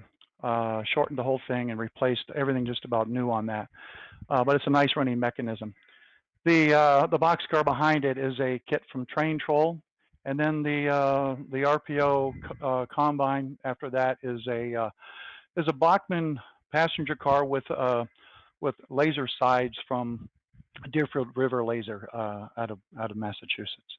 So you just replace the sides on the standard Bachmann model. So let's get started here and move this thing out of the way.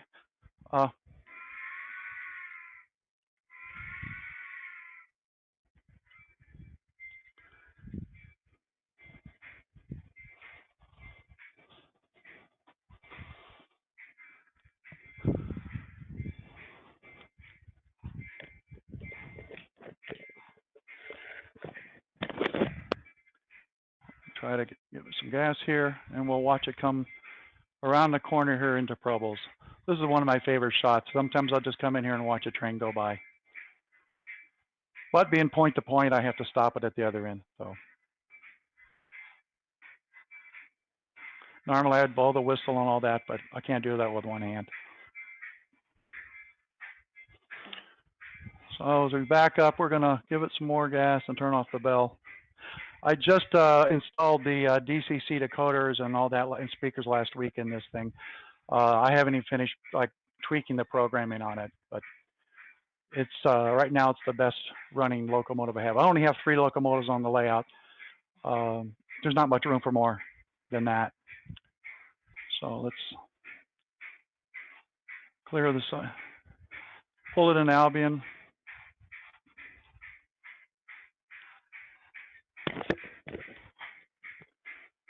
We'll move down here. Sorry for the movement, guys. But this is another one of my favorite shots as it comes into view, into the station.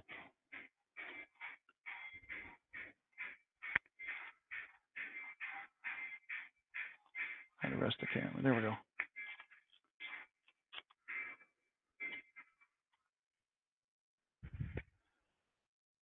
So now we can head back to the town of Wiscasset. Like I said, this is the town that really I wanted to focus on. As you enter the town of Wiscasset out of the trees here, you cross over this trestle. This trestle is going not over the river, but this is called a tidal basin. This is an area where the tides rise and fall, I don't know, about 15 feet or something during the day. I've got it set at going down. The tide is going down, and it's about 2 feet below the high water mark right now. So this area in the back turns into a mud flat. A lot of people look at that, it's just smelly and everything. I always find these fascinating. So this is also my second attempt at the forced perspective. So I wanted to make it look deeper than it really is. So that blue house poking out there is an HO scale building that I've whacked off part of it and stuck it against the backdrop. I turn around here, that yellow house back there is an N scale house that I've also cut in half, and then just blended it in with everything. So once again, this camera is about 20 inches from the backdrop, so but it tends to look better than further than that. Once again, to keep the illusion going, you need to block the view from certain angles. So the station on the left blocks the view, and then the trees and actually the layout over here keeps you from peeking around too much. The water, once again, is Envirotex light. I poured, and then I've got some gloss gel, medium gel on top, and to form the waves, and then I highlighted some of those waves with some white acrylic paint. This station is the first building I built for the layout. I actually built it when I still lived in New Hampshire. It's nearly the right length. I just removed, I shortened it by one of these spans so that I could make it more, fit into a layout. Although I built it first, I'm still working on adding details. I'm actually trying to add parts of the inside to make it more realistic as I do some research on it. So this was the main station for the narrow gauge in Wiscasset. Right next to it is the crossing with the main central, a standard gauge that actually started out as the Lincoln and Knox, and now is been turned into a branch of the main central that headed up to Rockland. This is my third go at forced perspective here. So I wanted to do something with the tracks as they disappeared, and not just truncate them against the wall. So I kind of made them curve off to the left, and I narrowed the rails, shortened the ties, and then to continue the illusion, the baggage and freight station for the main central. The front building is actually built to S scale. So these here are S scale fixtures, and then that fades off to HO scale in the back. I've even narrowed the walkway here. It's narrow as you go back, and even the railing goes back. So to show you, if we had a drone back then in the 1920s, you would see that how I did this. So to rise up above it, you can see everything gets narrow. It's been quite effective. It's one of my favorite scenes again, and I still have a couple of trees I want to plant over here to help hide that those tracks going around there. You may have noticed the ball signals. This is the only signals on the entire railroad. And the practice was, if there were two balls elevated, the narrow gauge had the right of way of the crossing. And if only one was raised, then the standard gauge could take the track. Once again, I use that sophisticated crank with a 1/4 inch threaded rod to raise and lower the string. The real scenic part of this of the prototype is what I call the waterfront scene. This was inspired me to build this when I bought the book called 2 Feet to Tidewater, and there was a painting of the scene on the dust jacket. I bought that in the late 1980s, and I just got around to building the layout. So if you look from left to right, it's dominated by about a 5 to 5.5 foot trestle that crosses this is basically the Sheepscot River along the shore. The narrow gauge had to build that because the real estate on the other side of these buildings was already occupied by the main central. So to gain access to these industries, as well as the wharfs that are down south of here, they built this trestle. You'll notice there's even a couple of sidings on here on trestles. So that was quite an interesting build for me. I had never done that, but it's worked out very well. The buildings are truncated a little bit. They're actually much deeper than that, and you have to make some compromises, but otherwise they are to scale. So these buildings were built to drawings I got from Peter Barney. He's a well-known historian and author and modeler of all main to foot information. So on the left, the brown building is called the Wiscasset Grain. This is the Wiscasset Lumber. And here's the Turner Dairy. So in fact, here's that car that Vern or Kip probably rode in on this morning. At least they gave him a window to look out. So I even did some research, and I started, what it looked like inside. So I built as much of the inside. This lower area I've designated as like the shipping and receiving. On the top, on the second floor, I have a mechanical creamery, a cream separator that I found a picture online. And then the top would be the offices, and no one's working there today. Once again, I used the Envirotex light and then some gloss gel median. This little boat I found casting in a bargain basement. The dory with the lobsterman putting his boots on is a kit from somebody I don't remember, but it's a well-made kit. The other thing I want to point out is the road. This is called the Long Bridge. Today, there's still the bridge there. It's U.S. Highway 1 that runs from Upper Maine all the way down to Key West, Florida. It kind of disappears off into the uphill and to the left behind the creamery that are on my grandson's layout that I arranged and took pictures at an angle and glued them on there to give the illusion of it going uphill. This little building here is really not there. In the prototype, it would have been a very large grain building. I didn't have room for it. In its place, my wife found this kit from Deerfield River Laser. It's a lobster shack or something to that effect. We saw it at a train show. I bought it and didn't know what to do with it, and I decided to plant it right here. Today, if you drive around that area, you'll see a little restaurant called Red's Eats. It's literally a lobster shack, and they've been voted the best lobster rolls in all of New England. Red's wouldn't have been around there, but to pay homage to him. This is Red's Lobster Repair, so he repairs lobster traps. So he's hoisting up a lobster trap right now to get to work on it. One of the things I mentioned earlier is how do I my operating scheme and a car. I use car cards. So I have I use a system that is a series of, let's see if I can get this in here, of single waybills. I've used car cards on my N-scale layouts in the past, with the 4 cycle, you keep turning them from A to B to C to D, back to A.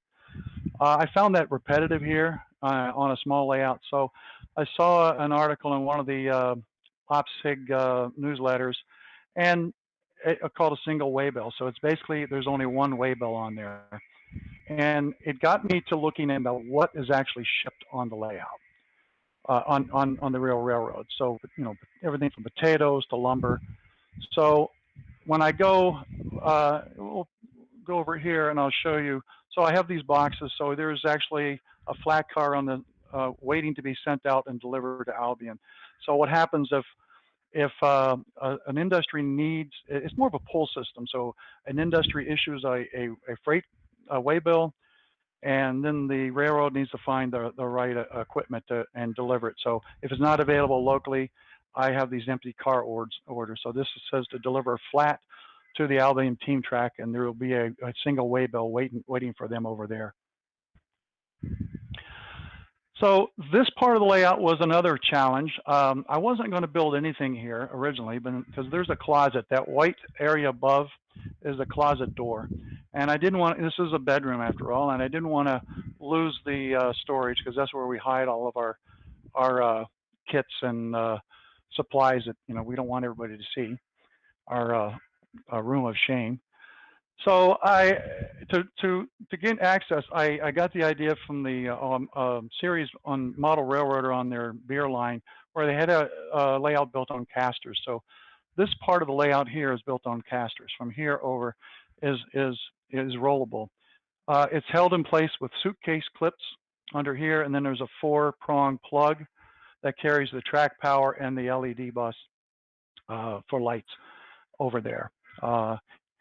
I don't get in and out of there very often because it is still a pain in the butt to do. And I haven't dropped anything on the floor yet, so that's a miracle.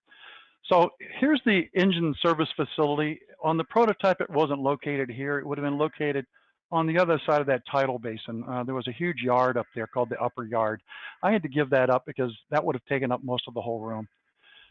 So, but I did pull some of the features and the equipment. So there's the water crane that's where the locomotives would have topped off their water. This is a 2-scale engine house. It's a 3-stall engine house. I've truncated the 3rd stall against the wall, and it turns out the prototype by the mid-20s wasn't using that 3rd stall anyway, so I didn't lose anything. And you'll notice there is a drive-through on stall 1. I've put some details in there and what have you, and of course some lighting. The turntable is an altered kit from Portland Locomotive Kit Works. It operates on a spider mechanism, which is like a wheel or underneath. I'm not going to take it apart right now to show you because I got number 4 parked on there. Number 4 is another kit bash of a Forney by Bachmann. I turned it into an 044. It's still a large locomotive. It represents a 28-ton locomotive as opposed to that little one we looked at. It was an 18-ton. Back here in the corner, by the mid-20s, the railroad had built this large, very long, large coal shed, and coal would be delivered there and stored and then brought out and delivered up and down the line to either their own coal sheds or to customers up and down the line. But I just built it as a flat against the wall. So that brings us to the upper yard. I'm sorry. So this yard, I'm sorry for jerking around. So one of the things, this is the only switching yard on this end of the layout, and one of the things it feeds is the wharf. This was the fun part and the last thing I've actually worked on here in this part of the layout. So as I mentioned earlier, they had a deep water port, and there were actually several, like at least 3 different wharfs along the Sheepscot River that ships would come in and out of. This is the one that was served by the railroad. It's called the Railroad Wharf. And it's not to scale, but it does feature all of the buildings and functions that were on the prototype. Starting with this station with a witch's hat, I call it Witch's Hat Tower. There's a lot of discussion about what it's actually used for, but I use it as a harbor master's office, and then to service the steamboats, passenger steamships that were coming in and out, who wanted to drop passengers off and who could connect with the railroad. And one of those would have been the Silesia. So this is a ship that I just finished building a few months ago. I based it on some sketches I saw online, as well as a smaller vessel that I had a kit of, and it's all scratch built. It just sits here so I can move it off, but it sits on here, and this would have dropped passengers off. They come up the steps and they would connect with the narrow gauge.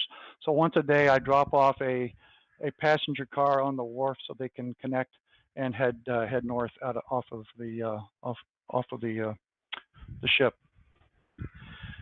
The other big ship you'll see here is a 2-masted schooner named Dorothy Glenn after my late mother. The ships such as this, and this is a fairly small one, but they came much larger. But these were older vessels that came from some other practice or trade, and they would rig them for a schooner, fore and aft, such as this, so they could be handled by a small crew. And they would go up and down the coast hauling bulk freight, such as coal, slate, lime, what do you call it, plaster, lime. So up and down, as well as lumber, and this one happened to be loaded with lumber. They didn't venture very far from the coast, and they became known as coasters. So there was an interesting book I read some time ago about that. It's pretty fascinating. So this one was scratch built. I built this in the fall of 2017. And in the summer of 2018, I took this to the Lone Star Convention in Austin, Texas, and quickly became known as the guy who brought a ship to a railroad convention. So after the few laughs and a few kidding and everything, at the end of the weekend, it did earn Best in Show. So after all the aggravation and worry, I was quite proud of that. I mentioned coal as another important commodity. So sometimes these ships such as this would bring coal in. And this A-frame here, and I'm pointing at, hopefully you can see, it was a hoist, steam-powered hoist, and it would lower a large bucket into the hold, and it would be filled with coal by men with shovels and strong backs.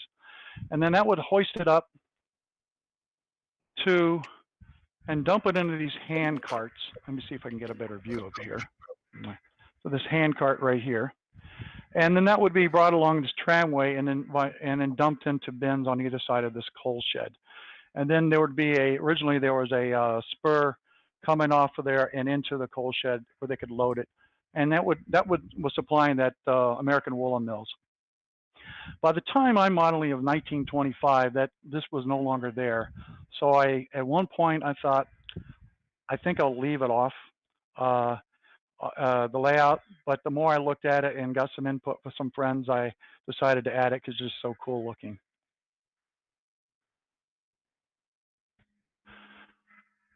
So the other part of here, this is called the transfer yard. So this is where the railroad would deliver cars to be interchanged with the main central. It was carried across just from the standard, between the standard gauge and the narrow gauge. So this does two things for me. It gives me an industry spot, and it also points out to visitors the difference between the sizes. And this boxcar on the left is a pretty small boxcar. That's an early 1900s boxcar of the main central. But it does show quite a difference in the look.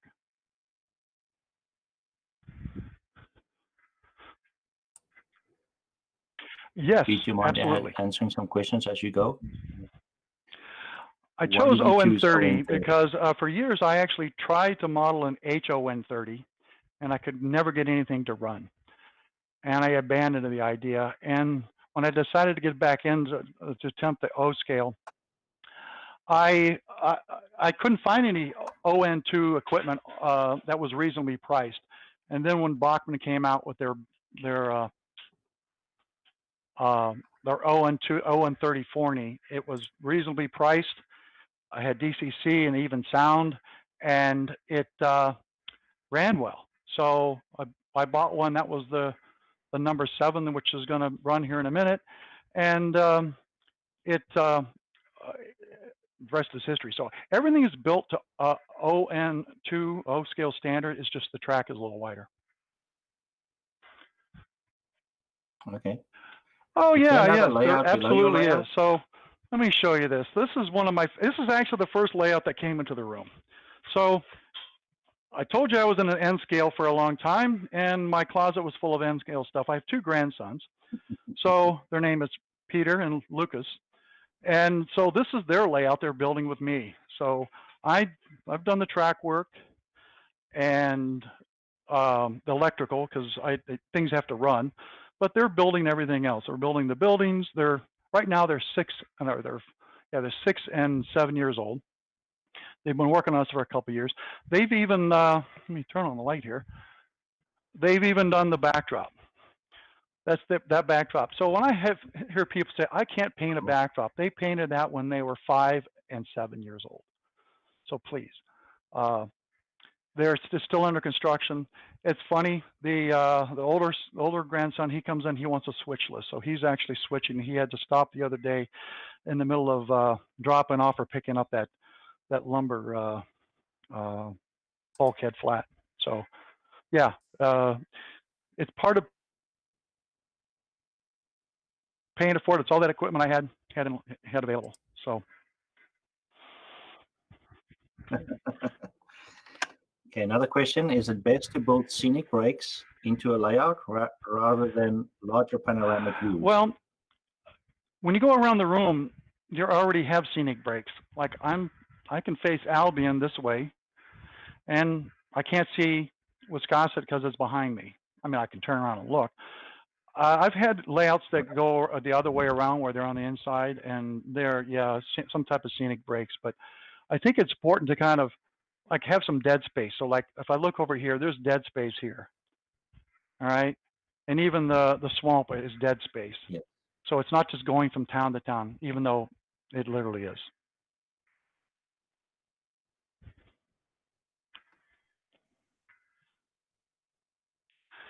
My layout, I've always built them high. I think it's like 50 some inches high. I think it's about almost 60 inches high. I've done that for a long time. First of all, I liked looking at it high. Even I did N scale, I had it high. You get two things out of that. You get a really good view. Like right now, my eyes are about 8 inches above track level. So I'm not flying a drone or an airplane up above like many of the layouts I've run. So you really feel like you're in the middle of it. The other thing it does, it gives you space for all this other stuff. So I have 2 workbenches. I have one there. I have shelves. If I go around, I have another workbench over here. I even have a little mini fridge over here. My wife says if I had a bathroom in here, I probably would never come out, and she's probably right. So.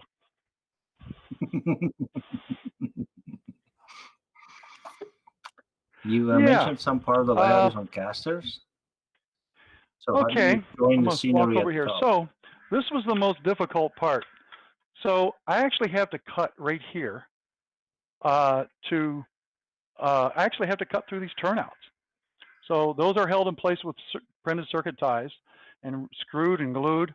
I had to recently fix this one. I haven't hidden this screw here. It was popping up. And it actually goes around here and that away. So when I pull this out, this whole building is cantilevered out and pulls out. So if you look, you can see it, but it really gave me an extra 5 feet plus this bump out for the wharf. Here's some of those blue points I was talking about I used. I really didn't need them here, but I thought, what the heck? I labeled them so I know what the heck they are, because 2 days after I installed them, I couldn't remember which one was what. That was really cool. Sure. You gonna run that last train? So this is the first locomotive that I bought. It's almost out of the box Bachmann.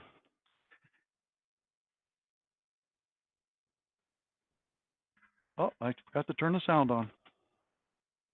Yep, let's try that again. Here we go.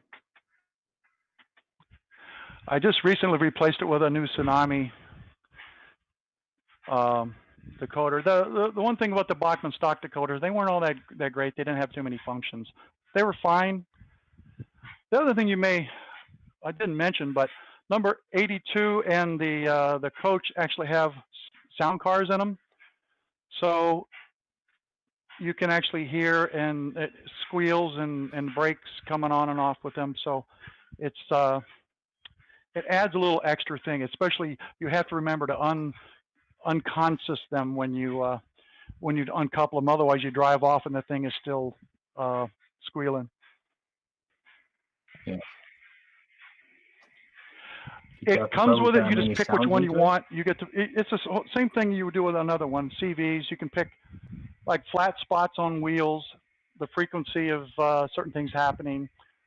Actually, the lights on the coach there's 2 lights in that coach that are operated by the decoder. So sorry, it has to stop because the signal's down. Don't run through the signal, which I think I just did. Oh, that's because I'm trying to use one of these Digitrax throttles with 2 knobs, and of course, when you turn the wrong knob, it doesn't do anything.